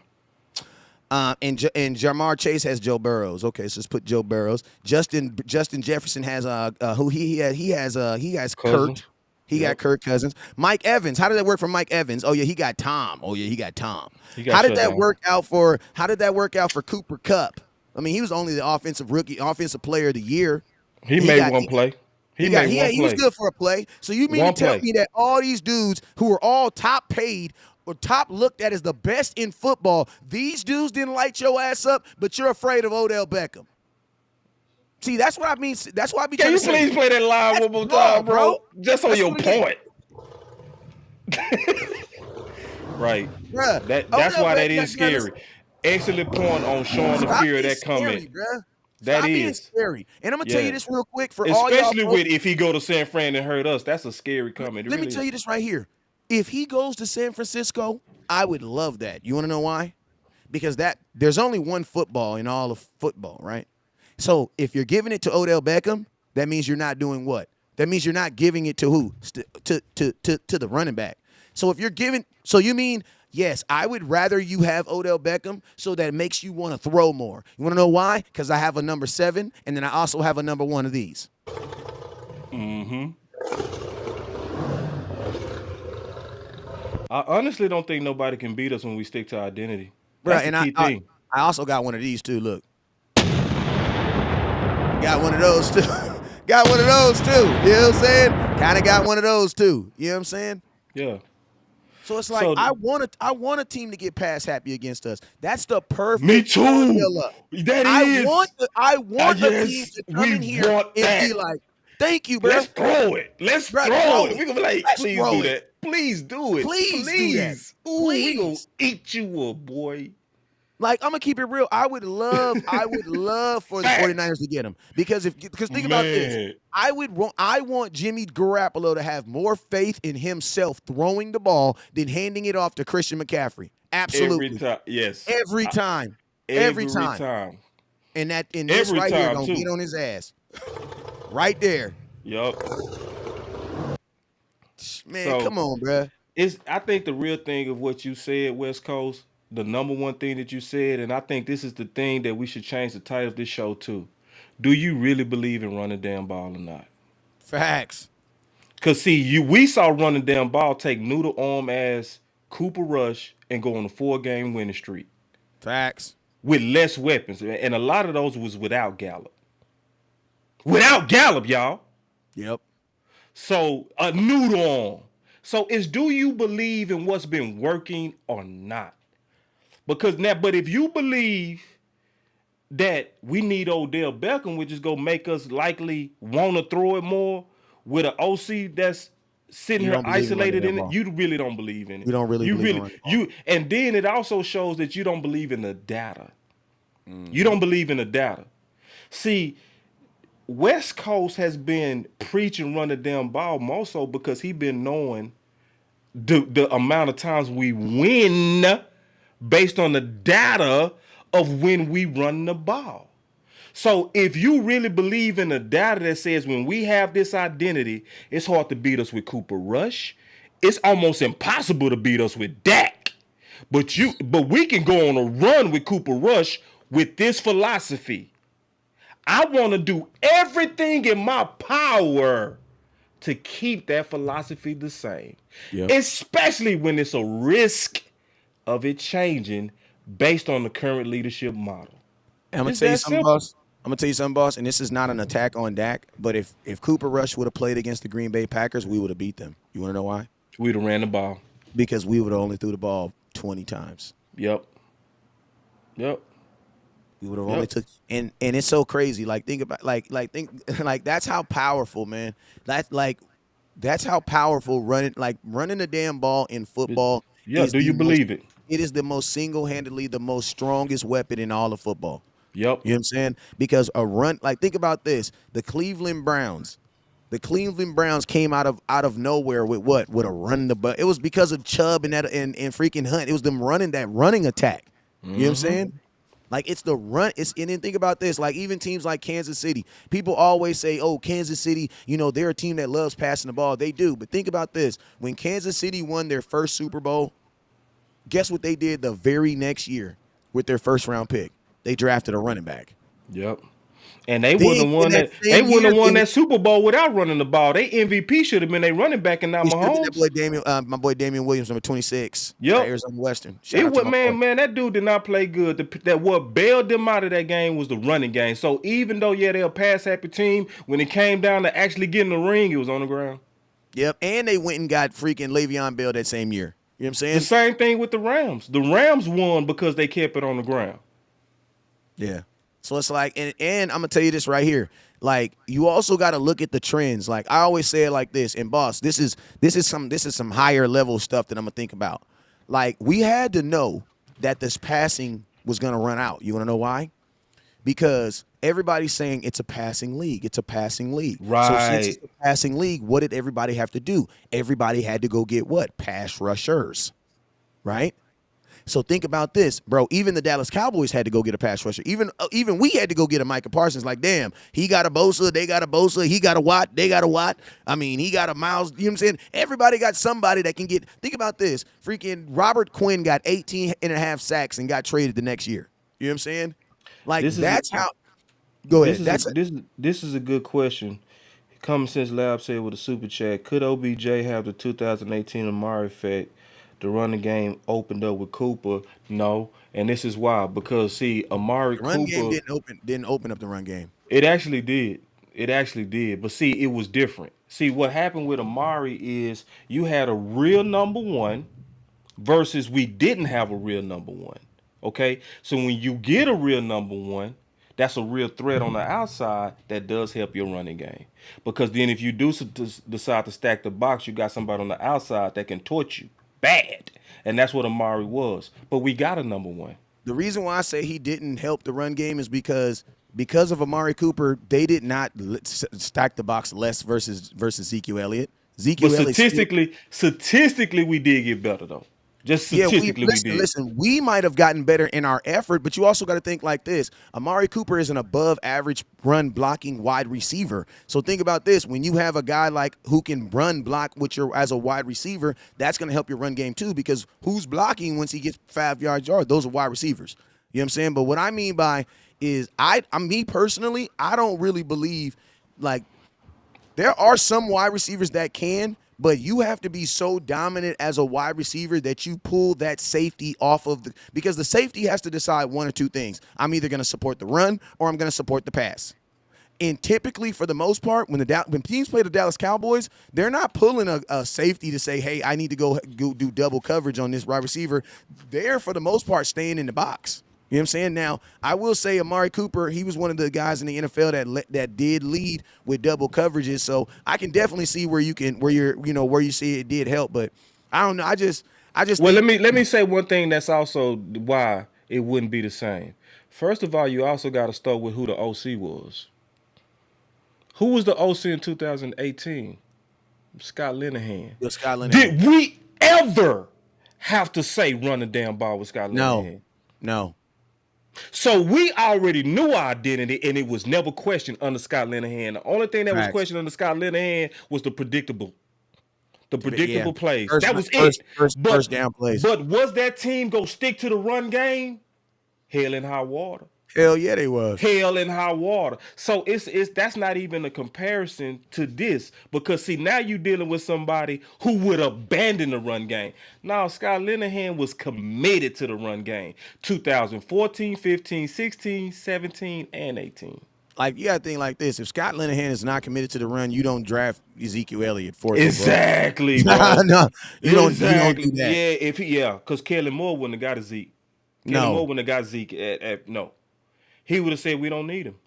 That's exactly what he would have said. Not a running back. Yeah. Not a running back. So now that's not a comparison. See, if it was the case that we had Scott Linehan, bro, yeah, he could help. Odell Beckham could help, but it's not, bro. Hey, boss, it's just what it is. I'm gonna ask you a question, boss. Do you honestly can we honestly sit up here and think that the Dallas Cowboys didn't go to Kellen Moore? Or you know what? I'm not gonna ask boss. I'm gonna ask the fans. Do you guys think that the Dallas Cowboys went to Kellen Moore and said, "Hey, Kellen Moore, do you think you can run this offense and be successful without Amari Cooper?" Why? Because we're probably about to trade him. You know what I'm saying? Yeah. You guys think they probably? I would think that that's a quote. They may not have used his answer as the reason for doing it, but you still got to take him in consideration, right? Or think about this. When you make that move, you know what you're saying? You're saying that you believe in your offensive coordinator to do it. So think about this. If you have to go do it, you know what that means? That means you were wrong in your assessment of Kellen Moore. If you're Kellen Moore right now, there's no way he supports a bringing in of Odell Beckham Jr., right? Because at some point of this season, they had faith that you could do it without Amari. Without an Amari. So now you're telling me you cannot do it and you have to have this? Right. That's why I said, like, That's why I said, like, if I don't believe your offensive coordinator, and I think they've been very strategic on asking Kellen Moore if they want him. Like, listen to me. I don't care if Micah Parsons wants Odell Beckham. Micah Parsons is going to want $50 million a year. Guess what? He's probably not going to get it. I Right. don't care if Dak wants if Dak wants Odell Beckham. I'm pretty sure Dak wanted a bunch of dudes. You know what I'm saying? I'm pretty sure he wanted to get paid, but guess what? He got franchise tagged. I can show you a long history of Dallas Cowboys players wanting stuff and not getting it. You know what I'm saying? I can even show you a longer list of fans wanting stuff and not getting it. Jamal Adams, listen, think about this. Jamal Adams made more sense than Odell Beckham. You want to know why? Because he was 100% healthy, bro, and he was an all-pro. 25 years old. Like, there have been deals that Roquan, think about this. You think about the craziness behind what we would be saying right now. We're a team that said, bruh, we passed on Roquan Smith for a second and fifth and having to pay him next year.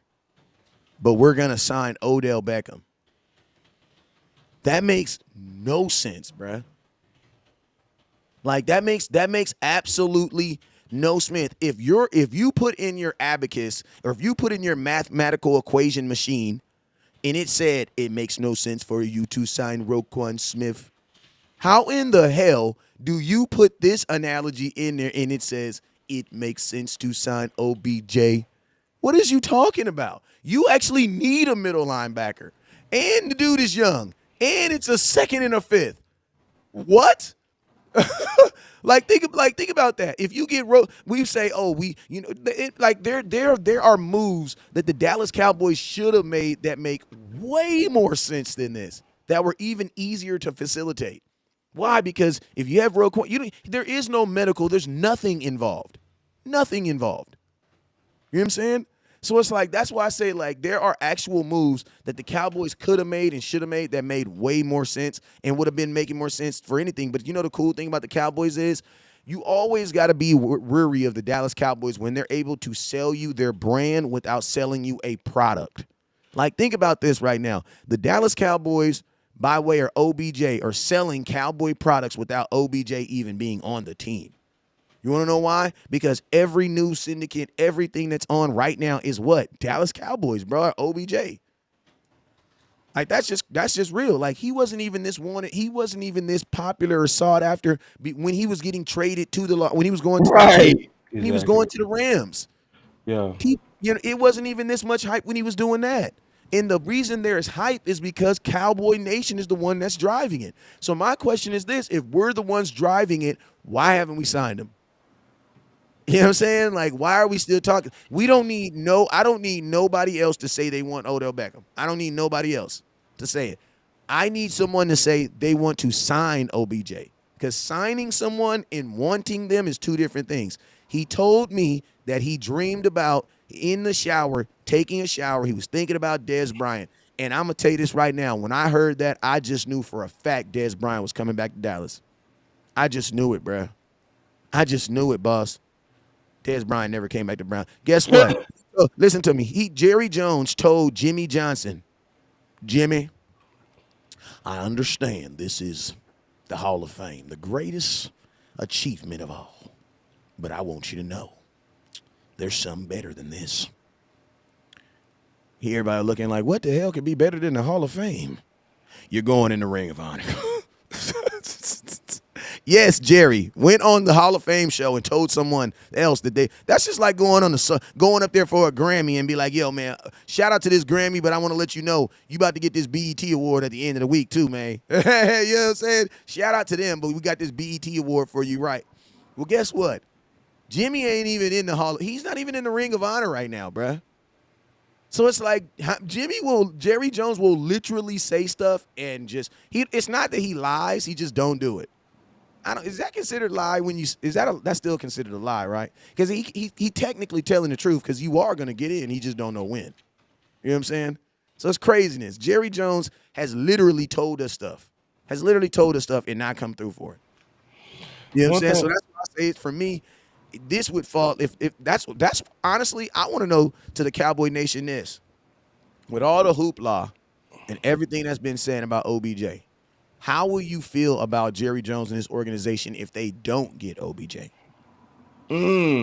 I think that's a better question. If with everything that's being said and everything that's going on right now about OBJ, and you wake up tomorrow and you find out he signed with the Buffalo Bills, what are your thoughts going to be on that? What would y'all thoughts be on that? You would feel what? You feel used, right? like we always get used. But one of Yeah, the things like but one of the things that I say, man, if we get Odell Beckham, I want all of y'all to know that I will fully support Odell Beckham. I will wish nothing but the best for Odell Beckham. But the one thing you go see from Boss Cowboy Sports is you go see me really, really, really, really hone down my eye on the usage of Odell Beckham as well as the whole receiving core and our running backs. I'm gonna just have to focus in even tougher. Turpin's Uh, dead. He gone. Turpin's gone. When you get yeah, OBJ, you yeah, just don't he even gone. label him as a Yeah, wide yeah. receiver. He is a kick So returner, punt returner, period. it's one of them things. I just definitely want to say that I'm going to support him if we get him. Um, and when he make plays, if he healthy, I'm gonna say, yeah, I know that dude can make plays. But see, what I'm gonna do is wins or losses, I'm gonna be laser focused on the identity of this offense. Because see, we fell for it last year when we won them 12 games. We fell for it last year. We thought because we won them 12 games, we was playoff ready. But the whole time, Kelly Moore was not ready. The whole time, he was still the entire time abandoning the run. And guess when he abandoned the run? When we beat You New needed it the England. most. When we beat New England with the pass. That was his one excuse that he used that one time to start passing the whole second half of the season. He totally abandoned the run. So that's all it is. That if we get Odell Beckham, I'm gonna be forward, but I'm gonna get on y'all nerves even worse. Cause what I'm gonna do is even when we win, I'm gonna be laser focused on attempts. I'm gonna be laser focused on identity. I'm gonna be looking for are we going at high tempo at the wrong time? I'm gonna be looking at time of possession to see if we rested the defense. I'm gonna be looking at how did we close our games? Did we close it out with the right people? I'm gonna just have to stay diligent because I see that a lot of our fans are not, because they really do not understand run the damn ball like they act like they do. Because if you Hey, really understood run the damn ball, you wouldn't want to risk anything that'll make us go away from it. facts. And think about this, boss. Like, man, if you're running the ball, like I think some fans just got it backwards. If you run the ball successfully, your passing game is going to get easier anyway. You want to know why? Because teams don't stack the box. Teams stack the box to help stop the run. If you help stop the run with a stacked box, you know what that means? You have one-on-one coverage on the outside.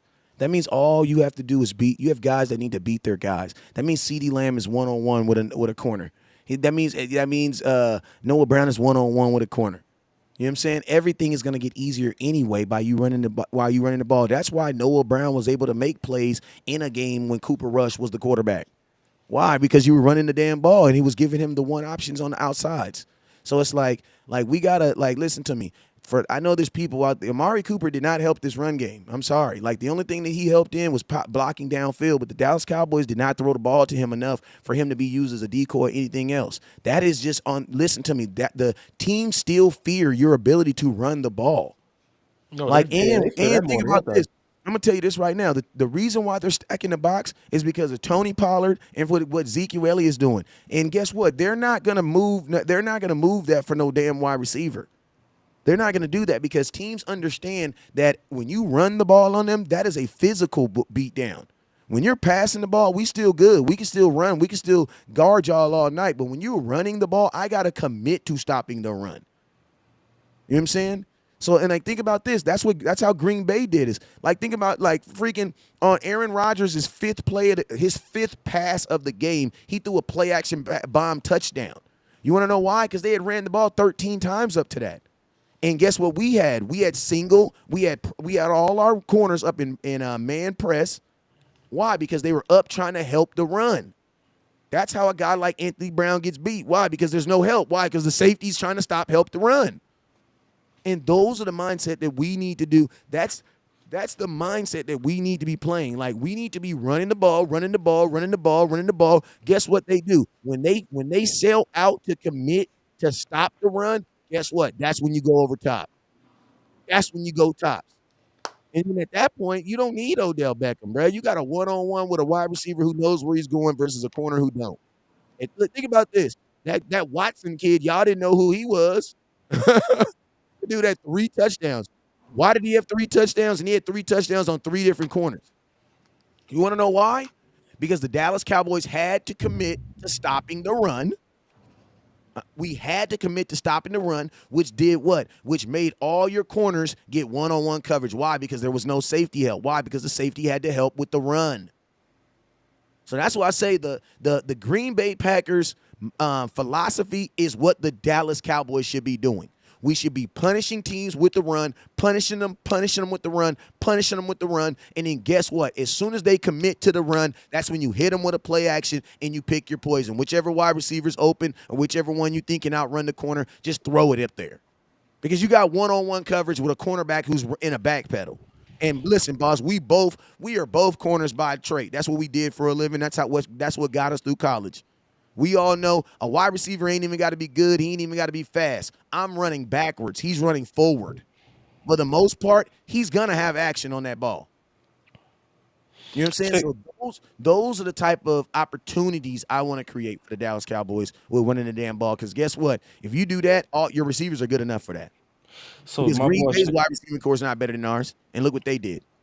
my boy Shannon Sharp, like again, I want to say this because it's a lot of people that follow my channel that I do respect their football minds, and I want to use this as an opportunity to go back and forth respectfully to these people that I know think well on football. So my boy Shannon Sharp said, "I'm gonna say this, boss, and West Coast. The one game we struggled running the ball was against the Commanders. The Niners are the best in the league at stopping the run at 3.4 yards per average and an average of 4.5 yards per carry." See, Shannon, first of all, excellent thought. First of all, excellent thought.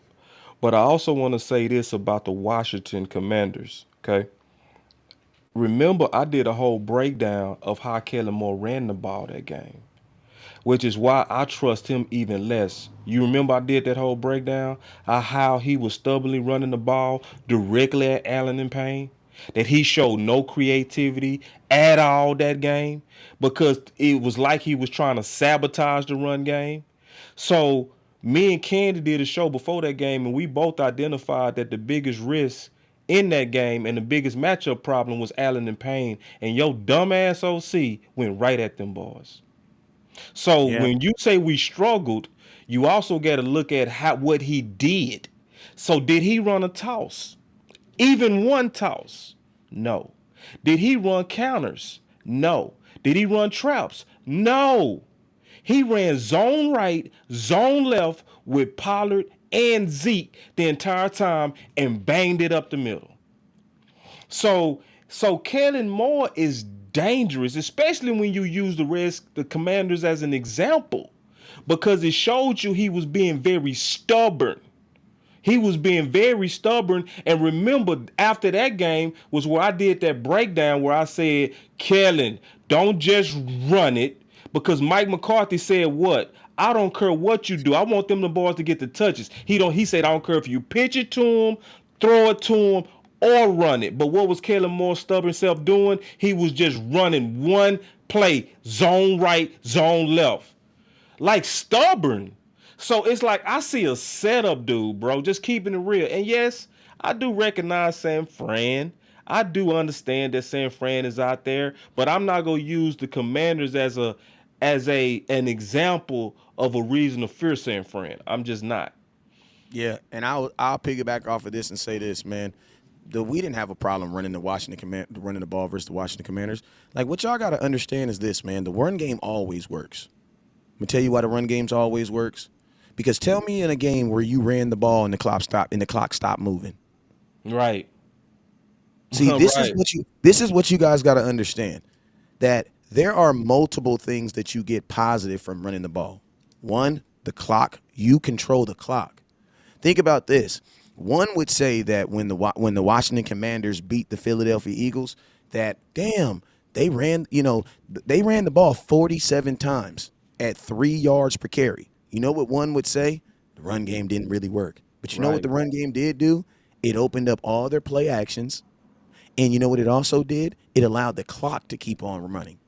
See, you don't just use the run game just to get positive yards. You know what I'm saying? As long as you're getting positive yards in the run game is working. You know what I'm Yes. saying? Now, are there Right. going to be times? Are you going to get 150 yards, 120 yards for every game? No, you're not. No. You're not. You're not. That's not going to happen. You want to know why? Because some teams have really good linebacker play. That's going to shut that down. You know what I'm saying? But think about this. If you're getting 3 yards on every running attempt, you know what that is? That means every fourth down it's 4th and 1. That means every third down is 3rd and 3. Like, you can't tell me that the run game is not working. What you guys got to understand is that the run game is not the pass game. That's the difference. The run game is not the pass game.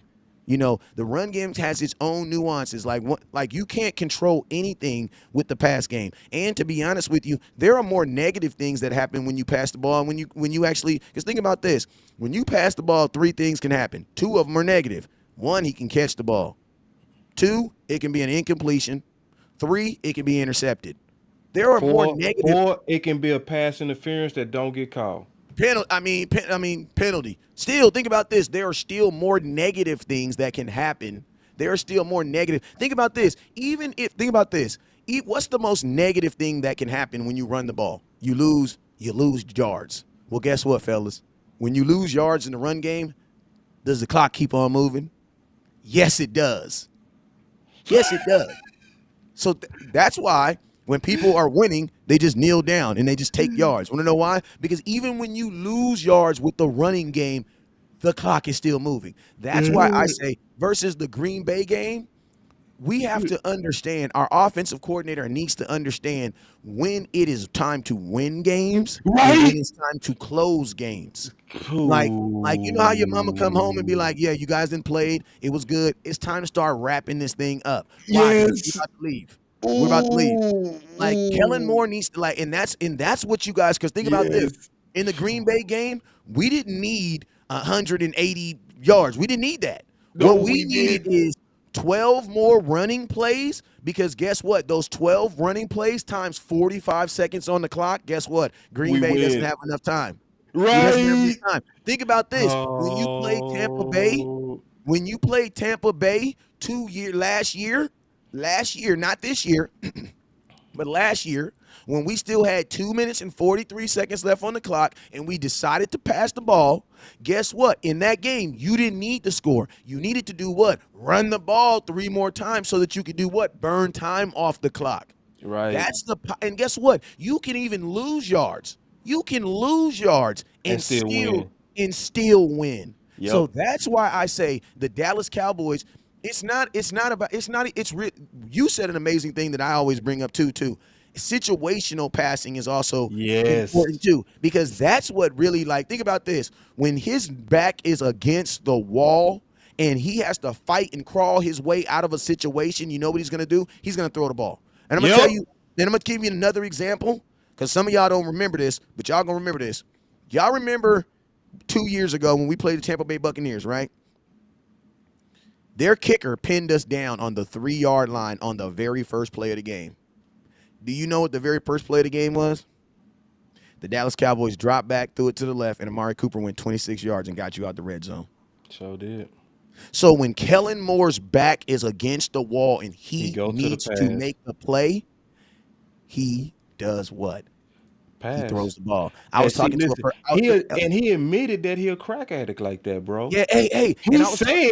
He said, and I quote, "Everything in me wanted to pass the ball all game." Facts. Versus the Rams when we won. Facts. Hey, boss, think about this. If you're a dude, say you're a dude that robs banks. Boss, say you're a guy that robs banks, right? And you're like, man, I ain't gonna rob banks no more. I ain't gonna rob banks no more. And then you go flat broke. Guess what? We'll know if you really turned from your ways. If you go rob a bank.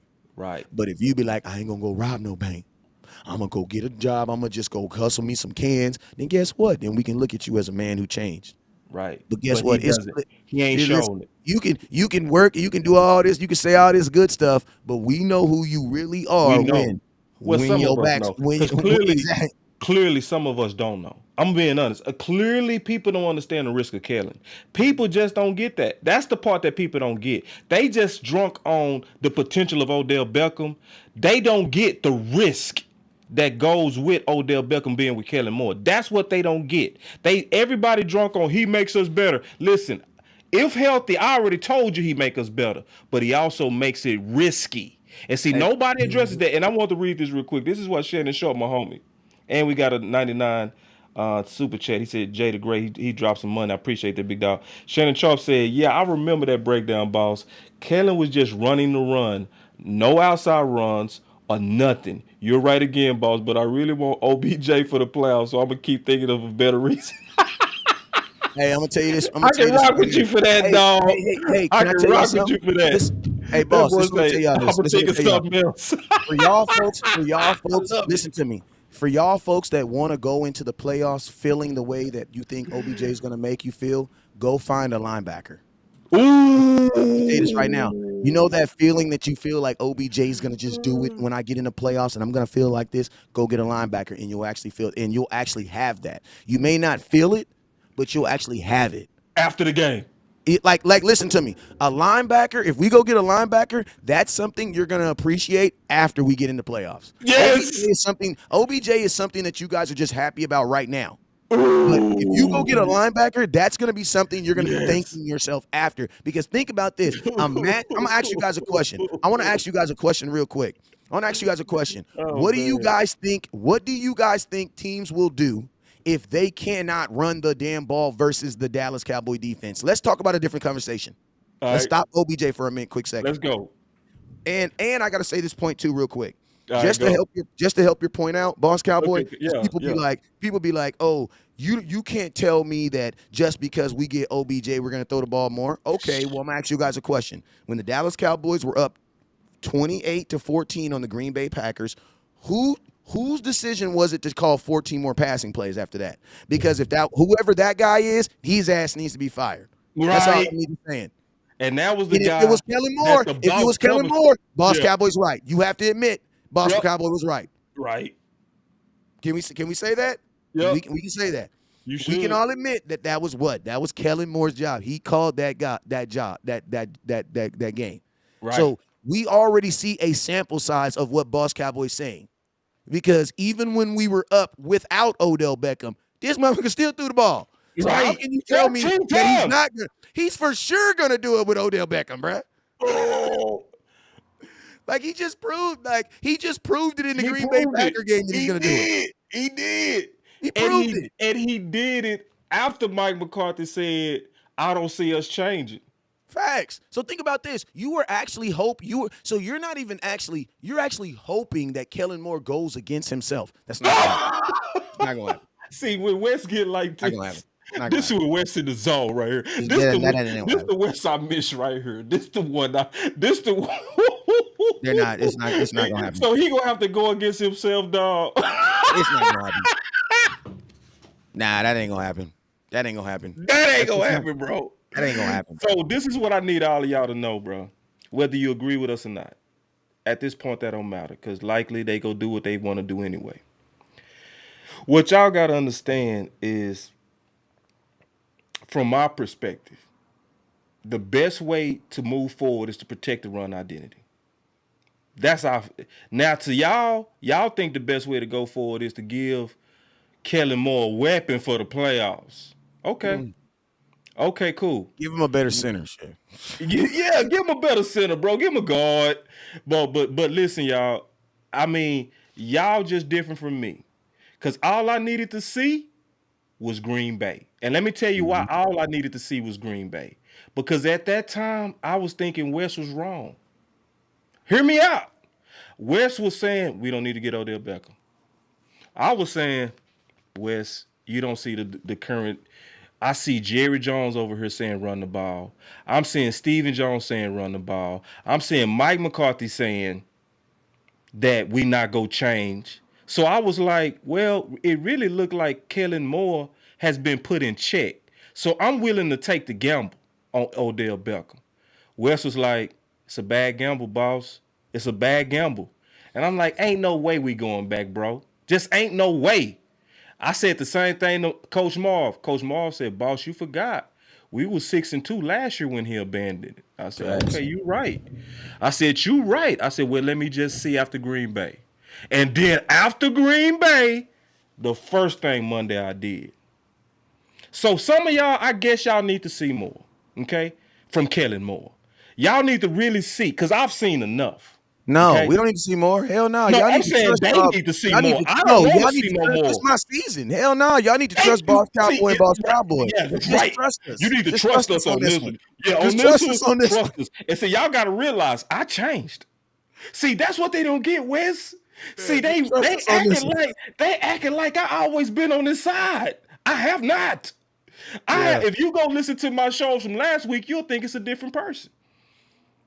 But what happened was Green Bay. This man threw it 46 times. 14 more times. And didn't even have to, bro. And threw it 14 more times when we had the game wrapped. Up 14 points. You get Odell Beckham, we throwing the ball 50 times, bro. Bruh. Yeah. 50, bro. And guess what? You know what that also means too? You know what that also means when you throw the ball more? That means your defense is going to be on the field more. This defense, listen, I don't like using the word exposed, because I don't think you can get exposed, But if you throw the ball 50 times, this defense is going to get enlightened. Basically means that they're going to pull our skirt up and show the world all our flaws. You want to know why? Because they're going to be on the field forever. Yep. Forever. And then notice that our defense started to get banged up when they was on the field. The more and more they was on the field, notice how many bodies was dropping. You got safeties playing linebackers, bro. Come on, bro. And you leaving them out there? Yeah, and you know the worst thing about it is, Boss Cowboy? I'm going to tell you the worst thing in the world is when your defense is on the field and the opposing team is running the ball. Right. That be the stuff that kills me, because I'm like, here we are out here doing dumb stuff. And the opposing team is doing the right thing and running the ball. Hey, bro, to your example, this is what happened in the Green Bay game, because I looked at the play-by-play. It started out with the Dallas Cowboys in high tempo. We punted. They got the ball, and they ran it 8 times in a row. Yep. And then they passed it, which killed that series, because when they stayed on the ground, they was working us. All right? But then they didn't get no points out of that. So then they didn't get that kick, right? Our offense come out there again, high tempo, after ID was on the field for 10 plays, most of it rushing plays. 3 and out again. So now they wore out. Why? Because they just got ran on. They stopped them the first time. By the second time, they gave them 7 more running plays. And then people start being like, we can't stop the run. They tired, dog. They tired. They're tired, bro. They're tired, dog. And that's why I asked the question on my show. I said, bro, who get tired faster? The preliminary players like receivers and DBs, or them trench boys? Them trench boys. So it's working. You're actually playing. What people got to understand is how your play caller also got to protect your defense with the play calling. And that ain't happening. And that ain't happening up into Minnesota. Because when we did it with Minnesota the right way, we kept that defense fresh and they stayed elite. See, people not seeing how it all go together. That's what's happening. People just thinking, we need offense to win championships. No, you need complementary football to win. And the first time you saw super quality, high-level complementary football was Minnesota. And the problem is y'all want to gamble with that. See, I don't like to gamble. I like straight up money. Yeah, because you also got to remember, boss, what I said earlier, that this is not a best out of 3 series. No, a team only has to figure out how to beat you one game. That's it. Like, was the 49ers the leading rushing team in football last year? No, they were not. So why did they come into Dallas and run 165 yards? They was the best that day. Like, think about this. Was the Green Bay Packers, were they averaging 200 yards rushing coming into running the Dallas Cowboys? No, they were not. So why in the hell did this team, who was they were 29th rushing the ball? Why did they all of a sudden rush for 200 yards? You want to know why? because somebody watched film on the Dallas Cowboys and said, "Man, they are ranked 29th versus the run. We should probably Stick run the to damn it. ball." Right. I know Aaron Rodgers makes, and I'm gonna tell you, this is the thing I like. I ain't gonna say I love this, but this is what I love about fan bases. Like even the Green Bay Packers, I love this about their fan base. It's like nobody says Aaron Rodgers is making $50 million though. And we're not paying him $50 million to hand the ball off to such and such and such. Like all these other dudes, like if like Lamar Jackson can run one game 50 times and then throw the ball 2 times, win the game. Nobody's tripping. Nobody's tripping. Nobody's tripping. Even look at Philly. Look at Philly. Jalen Hurts can run the ball 12 times, throw the ball 18 times. He's an MVP candidate. He's easy. Like, bro, like I really had to go look at Jalen Hurts stats. Like, bro, are you kidding me? Are you kidding me? This like, dude this is all running you a need for Wildcat. MVP? Oh, Wildcat. No, they running the Wildcat.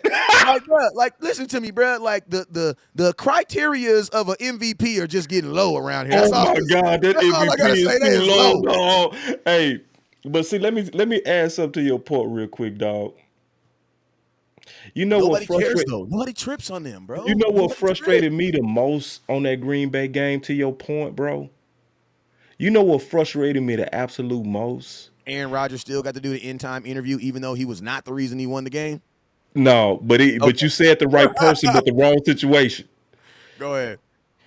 When Aaron Rodgers cussed out his head coach and said, "Run the f***ing ball." Yeah. See, that pissed me off because that's what our fans don't understand. See, and this is how I looked at it. That means Aaron Rodgers knew what was up with our defense going into that game, too. Right. Like, he And knew he it, also, knew it. He and knew see, it, knew it. this is the weight of that. I want y'all to understand that Aaron probably has, and I would say is the GOAT of arm talent. Not the overall quarterback GOAT, but GOAT of arm talent. He literally said, "Stop using my arm, dummy." Talking to his head coach. And so because what West Coast just said is it frustrates me to see other teams doing what's smart and we over here doing the opposite. And that's the highlight of what West Coast said right there. Bro, that broke my heart, bro. Because that's all we fighting for this fan base and the Cowboys to understand. And not even Kellen Moore and the fans. See, because if we was united on this, it would make a bigger difference. But because we want to drink the Kool-Aid so much on Odell Beckham, what we really saying is we getting ready to empower Kellen Moore and give him more crack, even though it consistently leads to L's. So I have to ask, do we want excitement or do we want to win? Yeah, hey, and somebody asked me a question. They say, West Coast, since you feel this way, do you disagree with the loss of Amari Cooper? I'm going to be honest with you. I've actually changed my opinion on the trade of Amari Cooper. I'm going to tell you why. At the on-site, I thought it was a dumb trade. You want to know why? Because I never in my mind would have thought that the Dallas Cowboys were really going to run the damn ball. I would have never thought that. So everything that I was doing as far as my content around what we're coming into this season, I was thinking we're going to throw the ball 40 freaking game times a week. Why would you not want Amari Cooper if you're going to do that? Like, listen to me. Even though I think it's a dumb idea, my job still is to make it work. Like, you know what I mean? Like, because guess what? Think about this. Like, I don't own the Cowboys. So it's like after they make a dumb decision, my job is to get on here and try to figure out a positive way to make it work. You know what I'm saying? And that's what, let me finish this thought real quick. Yeah. You know what I'm saying? So at the on-site of us trading Amari Cooper, and I'm going to be honest with you, now my mind, I don't think it was dumb for us to trade Amari Cooper. I think it was dumb for us to trade him for a 5th-round pick. You know what I'm saying? Like, that's what I think. That's where I think is dumb. Because, like, Boss Cowboys actually said something about Dalton Schultz that has stuck with me, that actually made me change my whole mindset on everything. The reason why he didn't want to do Dalton Schultz was also because what? Because you said we use him as a safety blanket too much. He needs to be throwing the ball to the damn wide receivers more. You know what I'm saying? And so it's like, damn, like, that's where that mindset of, like, you can't give Kellen Moore too much crack came from, right? So That's think where it about came this. This is probably the worst wide receiving room that Kellen Moore's almost ever had. Right. And guess what? This is the best thing for him. Right. That's it. This is the best thing. Because if you overstack I don't need 3 receivers with 1,000 yards. I don't need that because Kellen Moore can't handle that. He can't handle that. And I'm gonna just be real with you. And I'm not even saying this to knock on Dak. Guess what?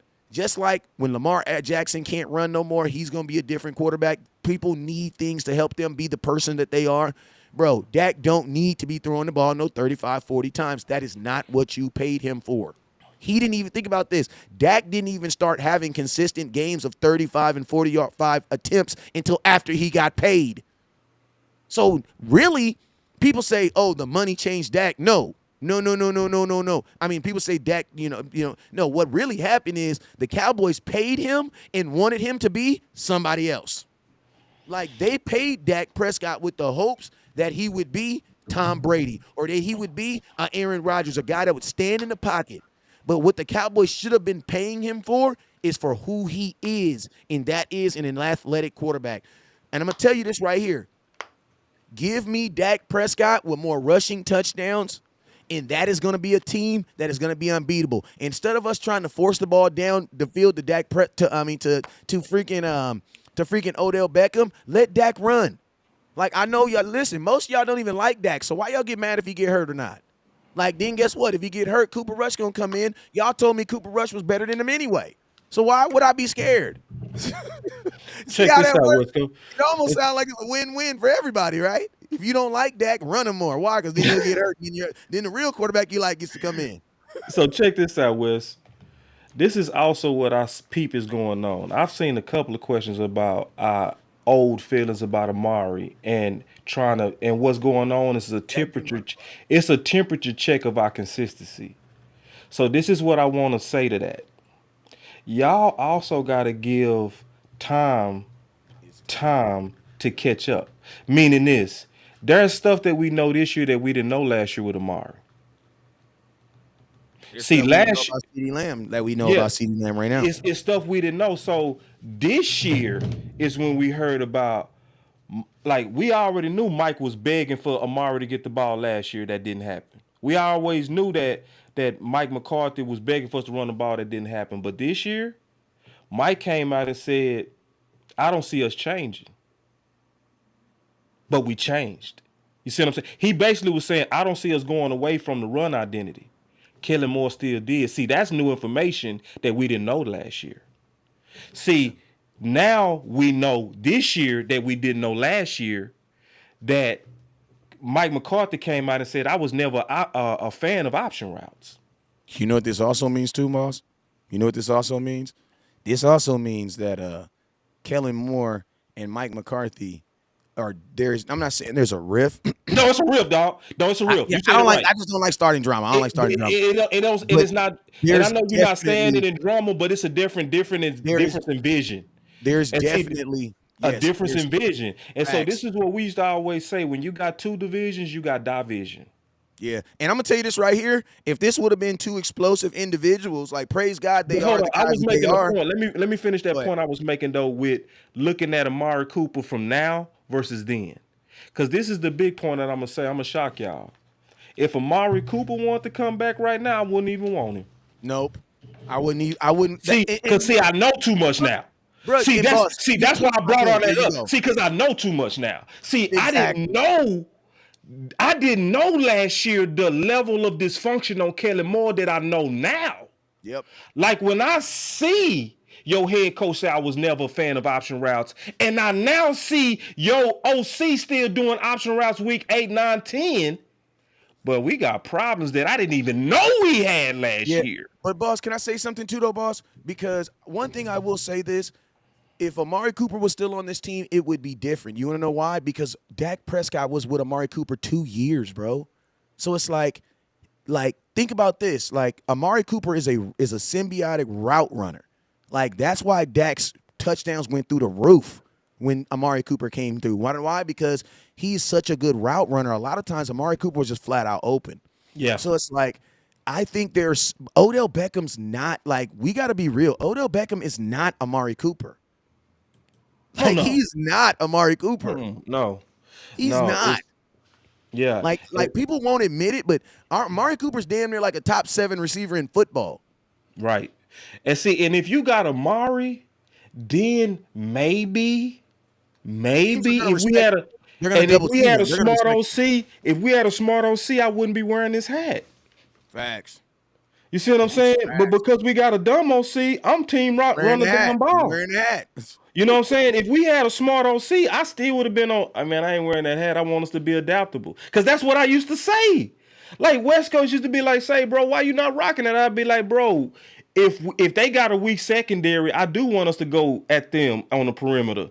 But that's not the makeup of this current team. So with this current team, it's like you forced to what? Run the ball. Because guess what? Your best talent is what? In the backfield. Hey, Boston, you know what's crazy, too? As much as Kellen Moore wants to throw the ball, he ain't even really, like, nice like that. He ain't even nice like that. Thank you. Listen, bro, You like, trash at throwing the ball. let's just You be real, garbage. bro. Like, you want to throw and you going. bro, Thank yeah, you, bro. bro. Like, you ain't even Oh, my nice God. like Say that, that bro. again, dog. Ooh, Like, you ain't even nice dog, like you that, bro. garbage. Like, And see, you been nicer than me. You talking about you ain't nice like that. I'm going all right. You garbage, dog. bro, you not even They like, got you figured out when you throw the ball. thank you. Like, bro, we'll go throw 47 pass plays that all look exactly alike. And Hooks, don't show curls, no bro. points with it. Hooks and curls. Think about this, bro. Bro, you Hooks and trash. curls. Like, this is the same OC that literally will call plays in front of the red zone. Like, we don't even do that. Like, we don't even do that, bro. Like That everything dummy is. go spread on our own 10-yard Bro, line. when was the last time you seen 4 receivers on the field, bro? 4. When was the last time you seen 4 receivers on the field? Man. When was the last time you seen, like, a Boss Cowboy? When was the last time you seen a screen? When was the last time you seen a screen play? Baby the Gallop. I remember one.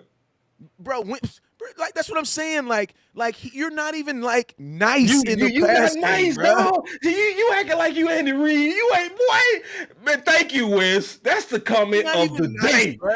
You're not even Slant. nice. Like you're we not even giving you nice. something that you gonna mess up, dog. Like, Real talk. yeah, bro. We Like, giving you something that you gonna use wrong, dog. I'm gonna keep it all the way 100. You didn't know how to use CeeDee Lamb in the playoffs versus a backup corner. Facts. Bro, listen to me, Boss Cowboy. I actually think this is actually a crazy statement I'm going to say. I've seen more creative stuff from Kellen Moore in the run game than I have in the pass game. There's nothing in the pass game that he's done that I haven't seen.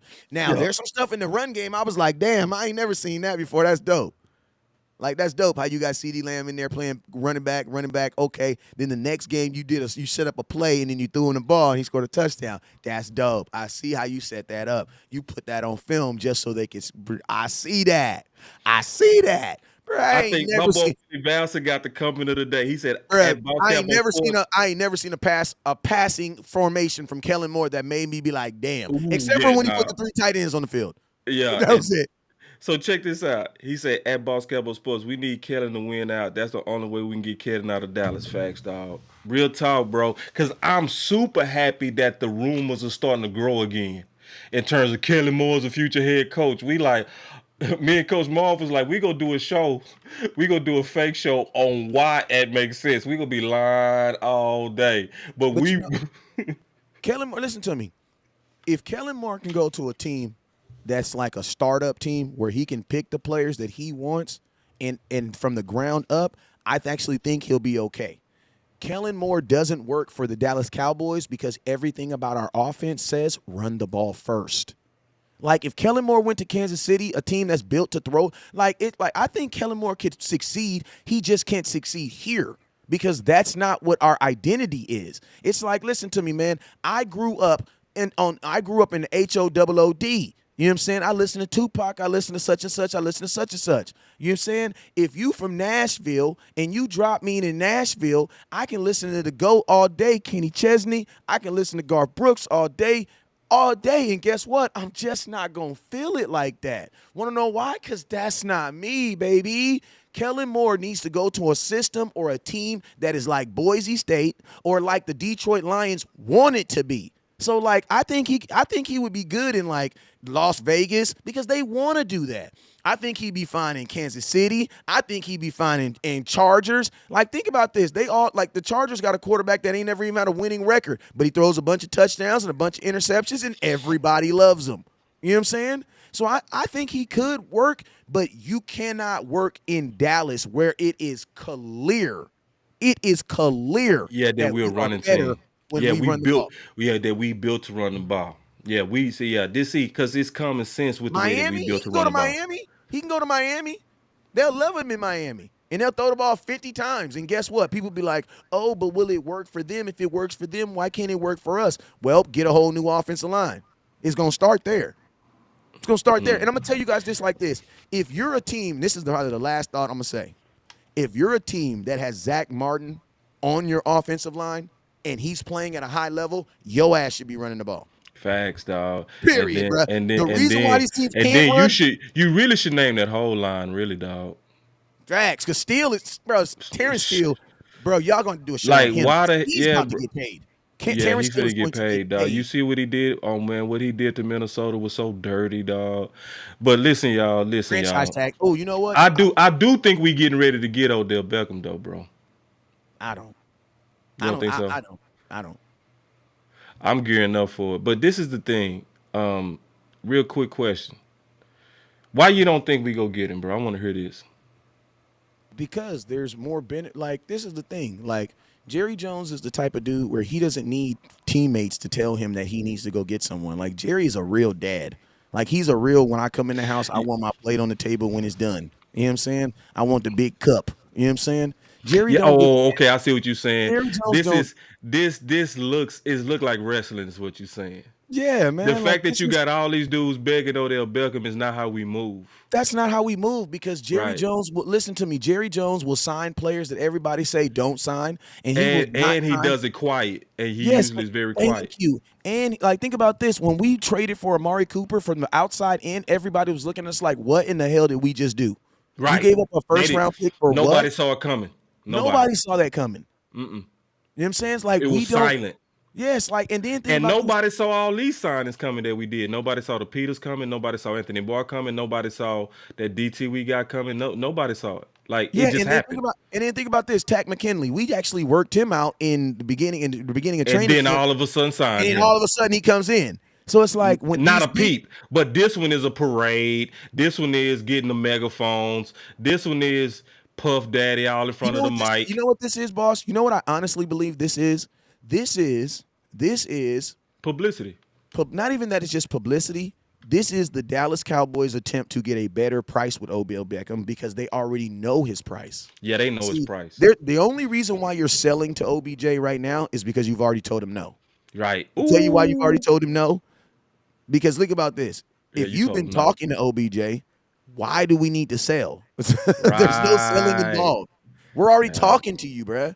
I don't need nobody to say anything. The reason why Dak is coming out here saying, man, OBJ, we really, really want you. You want to know why? Is because we know you didn't already told Jerry what you want, and Jerry didn't already been like, hell no. Yeah. What he say? No bueno. What he say? What's that famous thing he said to Michael Irvin? El Paso. El Paso. Yeah, that's what happened.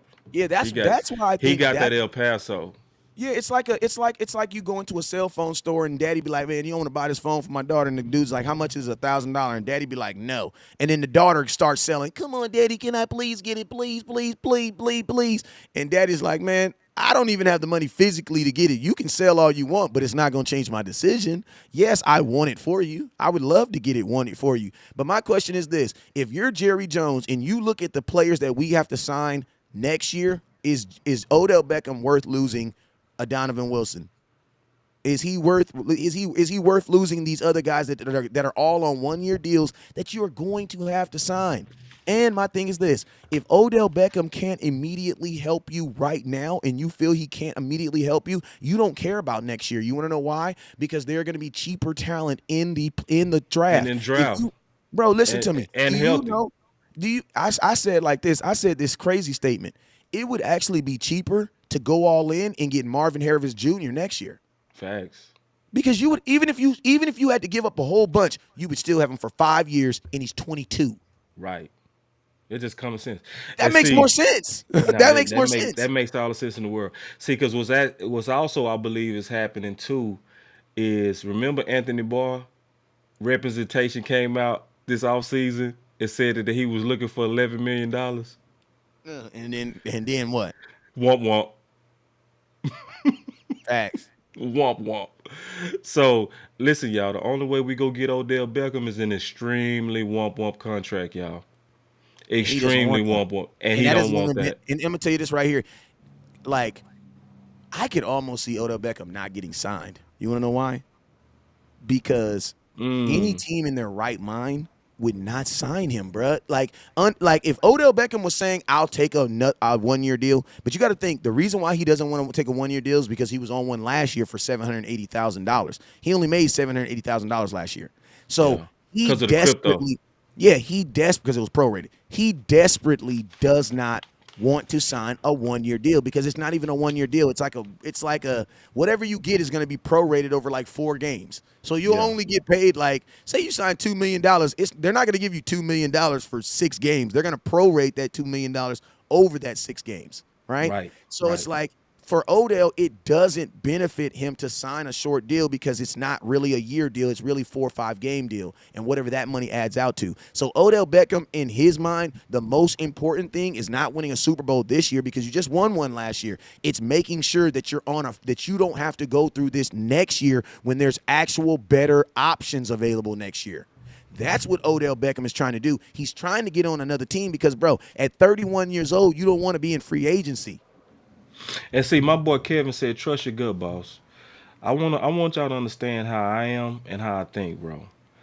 If I just trusted my guts and I didn't give West Coast an opportunity to actually make a case on why and have open and listening skills, then my gut is actually stubborn. So what I asked him for, I said, West Coast, I think they go sign him. But I want to hear why you don't think. Because you know why? I wanted to hear his case. Because if he making logical sense, I will then change. You see what I'm saying? Because, see, I don't like to move in emotion. I like to move in logic and reason. You feel what I'm saying? So I was truly asking him because I did have a good feeling, but then I trust my brother's mind to say, I know he thinks well and he thinks through things well, so let me hear your case on it. Because if it makes sense, then I'm going to start rocking with what you saying because it was logical. So that's how I move. And I want everybody to know that's how I move. You know what I mean? So, and I think that's how we all should move. We should move in logic. We should be open to the logical things that's coming from each other. You know what I'm saying? From each other. And I gave Wes an open shot because I know my boy smart. I'm like, all right, break this down. Why? And he gave a good case on why. And I see more not than is, you know what I'm saying, based on the case that he made. So it's not about guts because then that's feelings. You know what I'm saying? Yeah, exactly. Forget feelings. I want it to add up here. I want 2 + 2 to be 4. Not what Jerry say 1 + 1 is 3. Yeah, and I'm going to say it like this. Somebody's going to have to compromise with OBJ. Either the team is going to have to compromise or OBJ is going to have to compromise. It's going to be Dallas, OBJ. And I think it's going to be OBJ. It's going to be OBJ, The bro. only way OBJ gets signed is if somebody's going to have to compromise. Either he's going to have to get a team to be like, OBJ, okay, dog. I'm going to give you this ain't going to be Dallas. It's not going to be a team. I don't think it's going to be any team. I don't think any team is going to do it. Because think about this. Yes, OBJ played well in the Super Bowl, but think about this. He didn't make it through the Super Bowl. Yeah. Think about this. If the Rams don't win that Super Bowl, you're looking at OBJ and what he did in that Super Bowl totally different. Totally different. You're saying, damn, we probably could have won that game if OBJ didn't. And see, that's why I said a little while ago that the owners have a lot of leverage on OBJ. Yeah, he got leverage because a lot of people can bid on him, but now that bidding war is getting less and less and less because your options are getting less and less and less. Your options not looking good when you say my top 2 teams that I'm visiting is New York and Dallas. What happened to Buffalo? What happened to Kansas? You see what I'm saying? You see what I'm saying? So your options drying up right before our face, big dog. Just like Anthony Barr. Remember Anthony Barr and James Peters was chilling, trying to wait to see what team gonna sign them. Guess what? They came in for peanuts. I would not be surprised. Listen to me. If Odell Beckham only has 2 options, peanuts.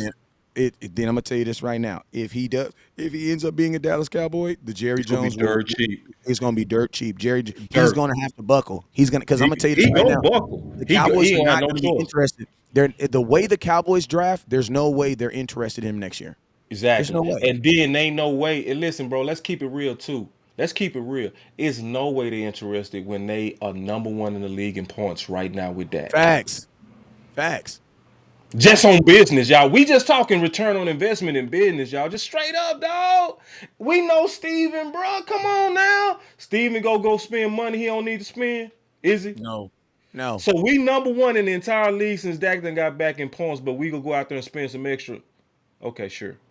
And so Mikey says He that, but better be dirt cheap or he but ain't our coming. last draft pick, who was a wide receiver, was a bust. Mikey, your wide receiver, Jalen Tolbert is not a Who? bust. No, that's Jalen not a Tolbert, listen bust. to me. I'm gonna tell y'all why y'all think Jalen Tolbert is a bust is because he hasn't played in his rookie season. I'm gonna tell y'all this right now. Listen, if you're not a top of a first round pick, your ass shouldn't even be in a uniform.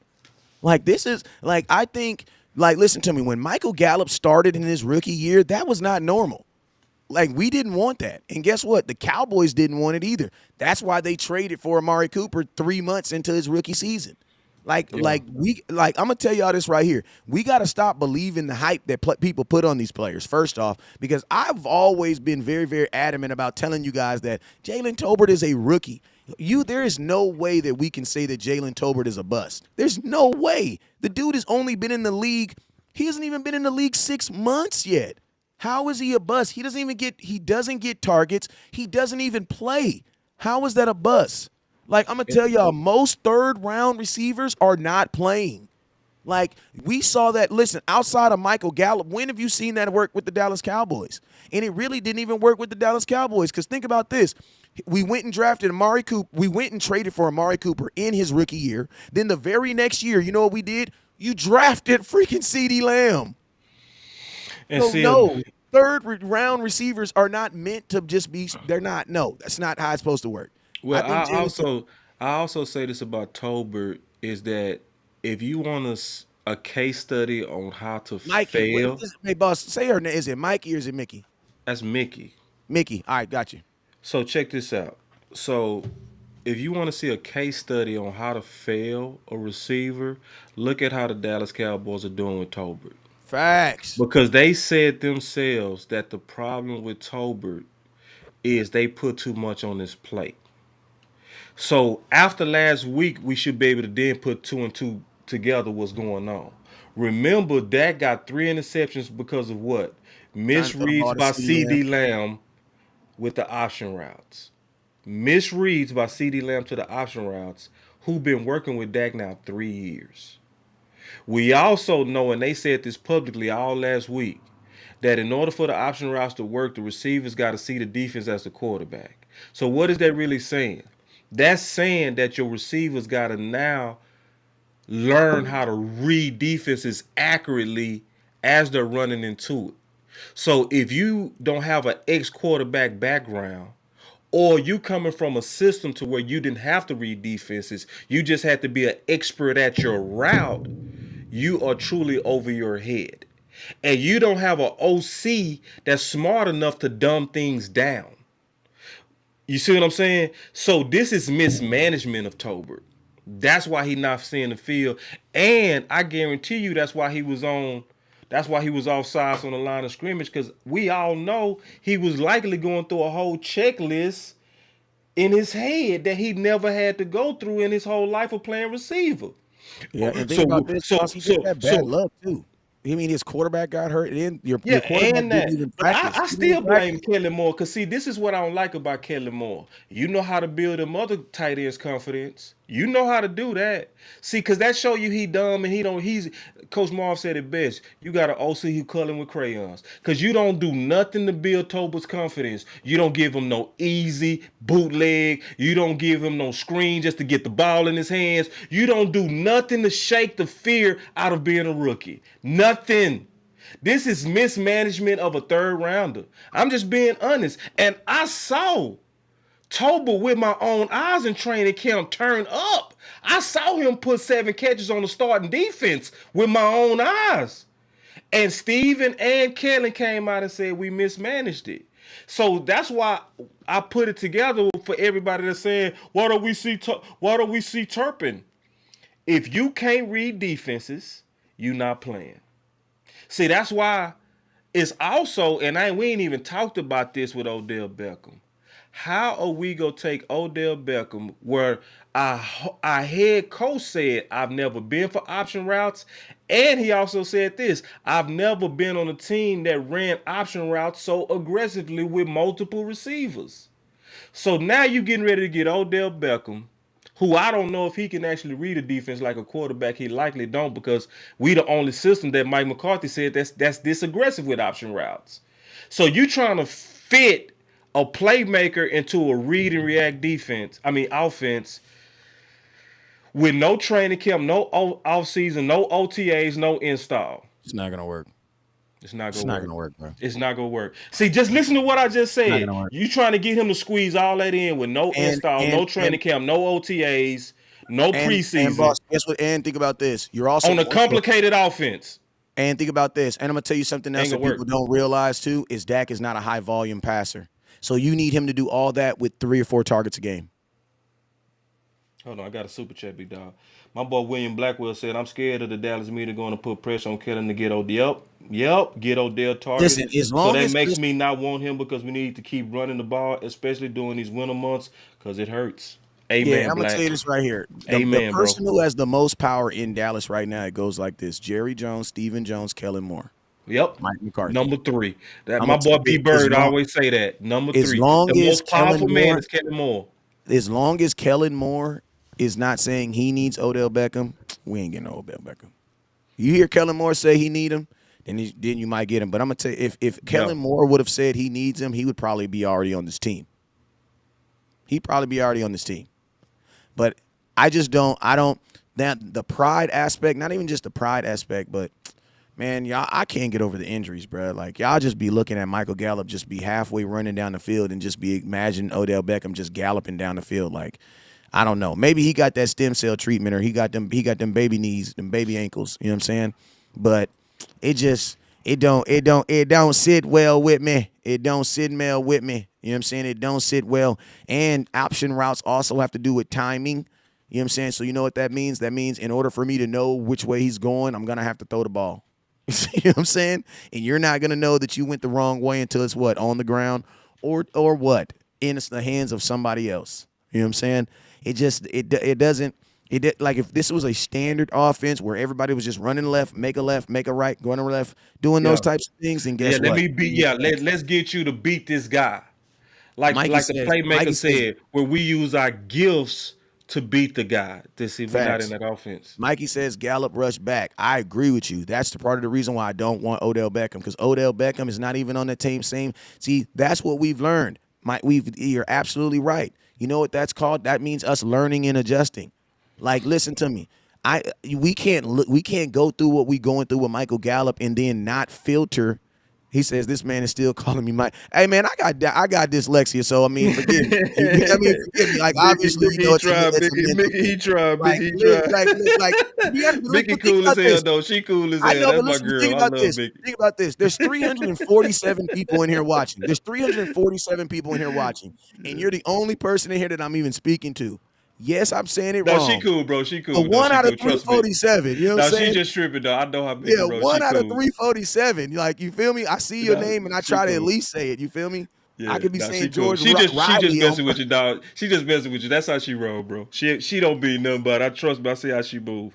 Yeah, I I mean, got a super chat real quick from Keystone. My dog say option routes distract chemistry. Yup. Pure complications, bro. Yeah. It's like, bro. It's like when I add this up, bro, it's not mathing, dog.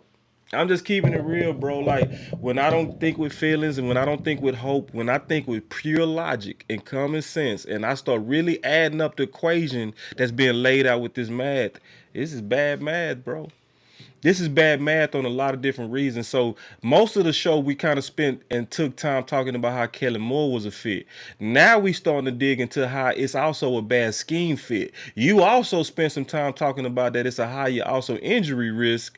So it's like I think it's coming down to what Jerry said. If I can make a move that could appear to be all in, it just has that feeling of being played. yeah, that's why I said, what y'all gonna say? I mean, are we Yeah, gonna learn anything from this if it don't happen? yeah, Like, if it don't yeah. happen, are we gonna It's learn some? yeah. Are we gonna It learn has from that. this? Yeah, and then they gonna come out like they always do and say, "Well, we tried." You know what I'm saying? We always, we made him an offer. You know what I mean? And all that kind of stuff. And see, it's almost like they sabotaging it, to be honest. Because see, the way that they have all their players coming out like they want him, bro. Listen, that is running up your own price. Why would you do that to yourself unless you don't really want him?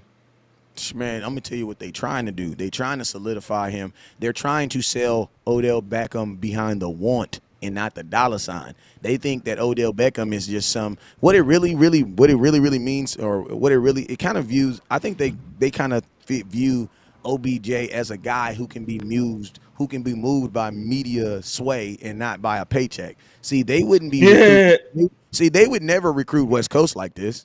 Because they know I don't give a damn. Like, what? Bro, I don't even watch. Did you hear what West Coast, did you hear what Dak said about you Mickey, on you crazy. ESPN? Nah, bro, I don't even watch ESPN. Me neither. I don't even watch ESPN.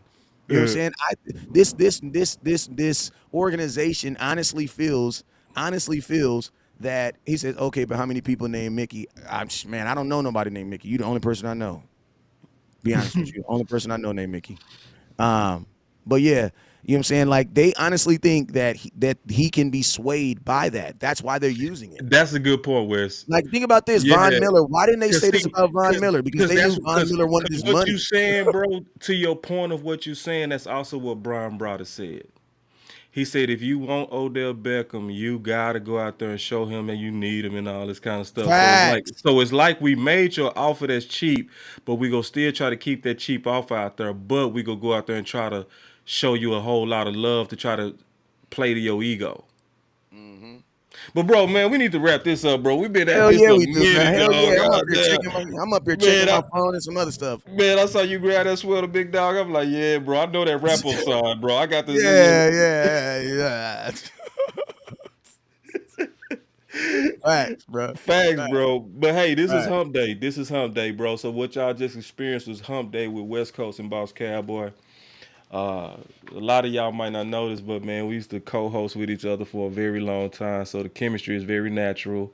A lot of times we can finish each other's sentence, but it's also a mutual respect, that you go always see come off that camera, and you go see, some like detailed thoughts, detailed debates, and two brothers that I really believe are pretty good at trying to reason out the tea leaves of what's going on with the Cowboys.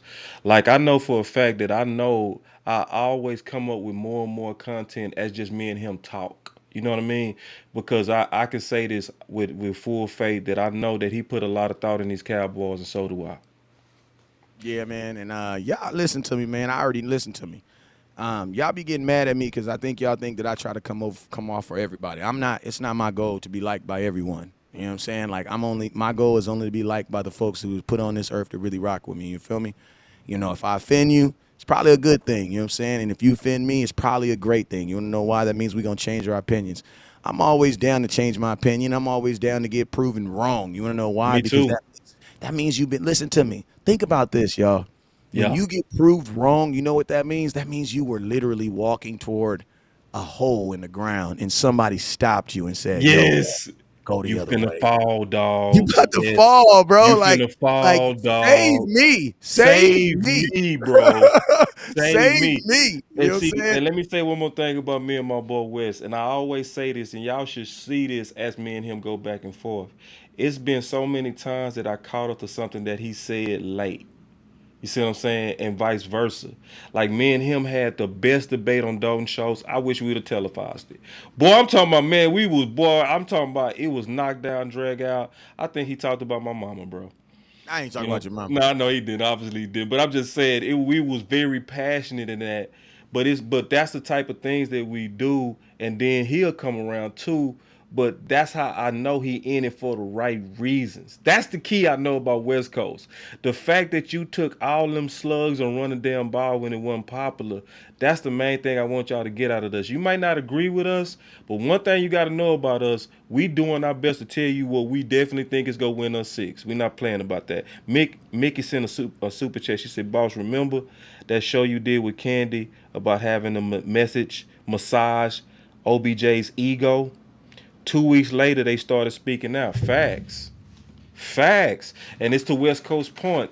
They likely sent him a cheap offer, so they still trying to massage his vanity to Facts. try to get him in here because the offer likely wasn't good. And so they trying to go this cheap route, which is let's get these guys to run the Brian Brothers play. Because And I'm it's gonna tell you, super coordinated, dog. This is too coordinated. You know what I mean? And we falling for when have you ever seen Dak try to lobby for a player. Yeah, they trying to run that cheap play on them, bro. This is business. This is what I'll say too. This is what I will say. Because now that you say that, this is what I will say. Can't nobody offer OBJ a better retirement plan than being a Dallas Cowboy. That's what I will say that. That is true.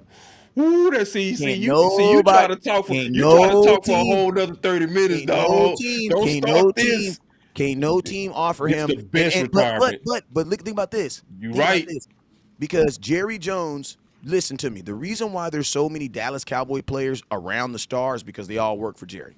You know what I'm saying? They all work for Jerry in a business aspect. Facts. Jerry Jones, like the reason why he can call up Emmitt Smith and Emmitt Smith will vouch for him on anything is because they got a construction company that they built the whole don't city start of that, bro. Fresno. You telling Like, too much truth.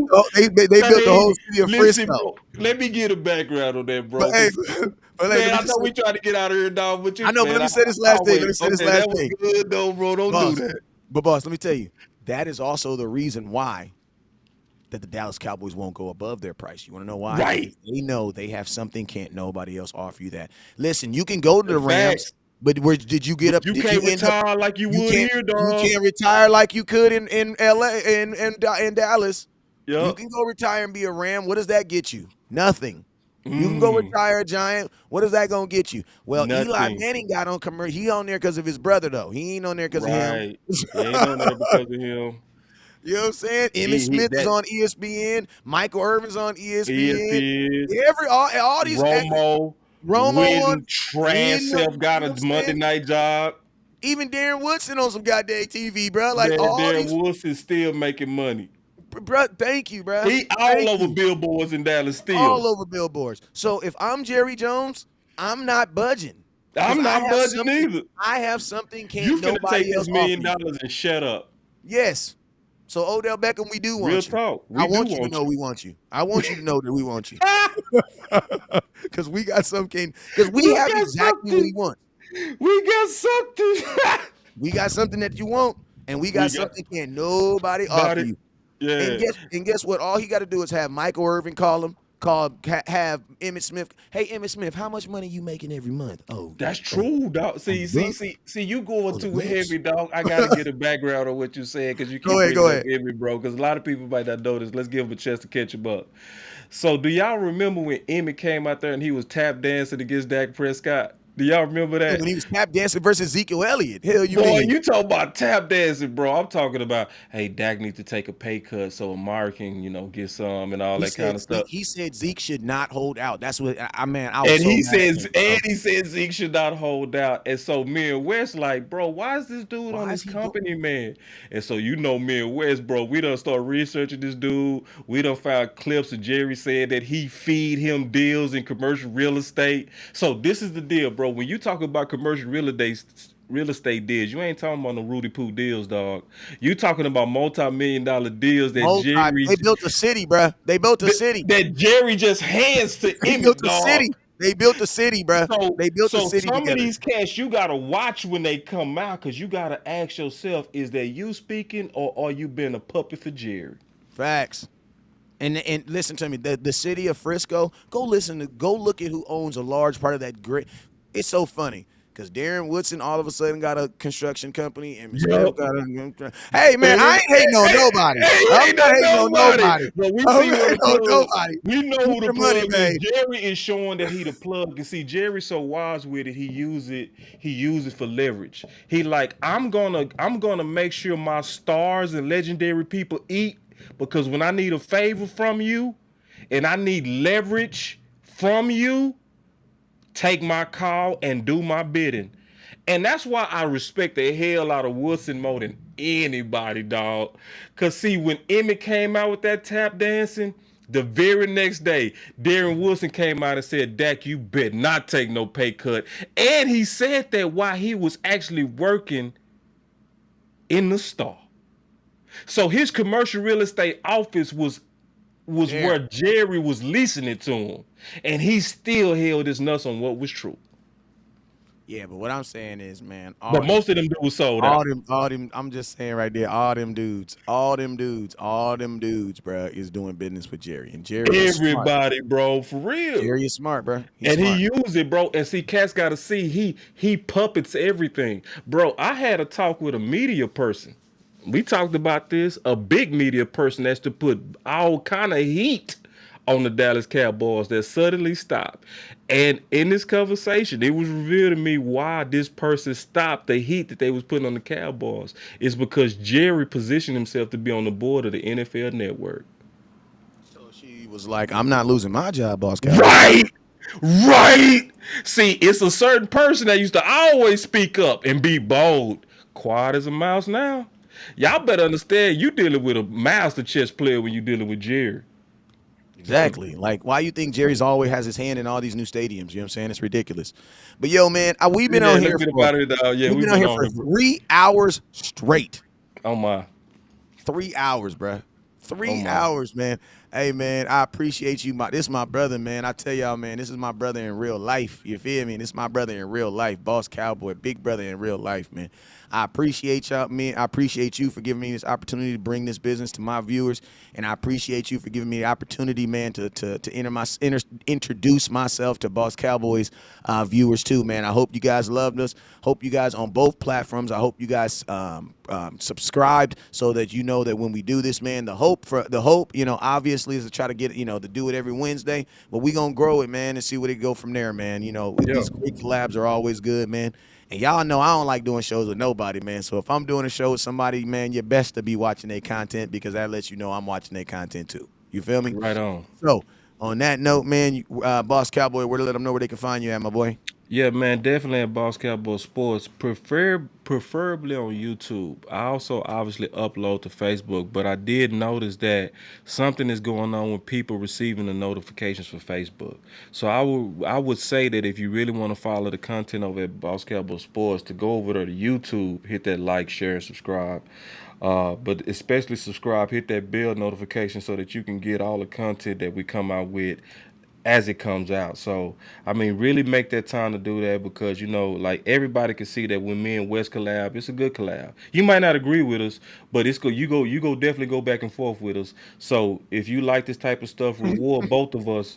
Reward both of us with a like, share, and a subscribe, especially subscribe. You could also throw some money in the Cash App. It's Boss Cowboy Sports on the Cash App. You could throw some money at the Super Chat because we both have bills. We both are growing our platforms, and we both spend a lot of money on marketing and resources to bring y'all content. So, but whatever y'all do, is thankful, whether it's a like, share, or anything like that, man. Y'all just continue to do that. And then, you know, obviously West Coast, man, it's always fun rocking with you, bro. Hopefully we keep this going. We'll see. Absolutely. My boy said Von Miller didn't fall for that. I know. Right. Bud was like, Von was like, and guess what? They were recruiting Von. They was recruiting him. People were like, they were texting Von and saying, putting stuff out there. They were saying that. You know what I'm saying? All right, man. I'm out of here, man. That was a good ass show, man. I'll see y'all next week, or I'll see y'all in the morning. You know what I'm saying? And Boss yeah, will see no you doubt. guys tomorrow when he does his show too at some Facts. point. Hey, man, it's holiday. It's Thanksgiving, so we gonna eat and have a good time just like y'all. So don't be blowing up our inbox. Hey, man, when y'all gonna go live, man? When you gonna go live, man? I'm sitting up here. I didn't ate my food, rubbing my stomach. I'm trying to hear some cowboy content with my feet off, man. Come on, man. You know what I'm saying? Look, give us a day, god dang it. I Yeah, know, yeah, man. bro. I think I need a day too, dog. I I think I heard need a that. day, man. But much love to y'all, man. For real. All right, you already know what it is, man. Never look down because the stars up. Peace.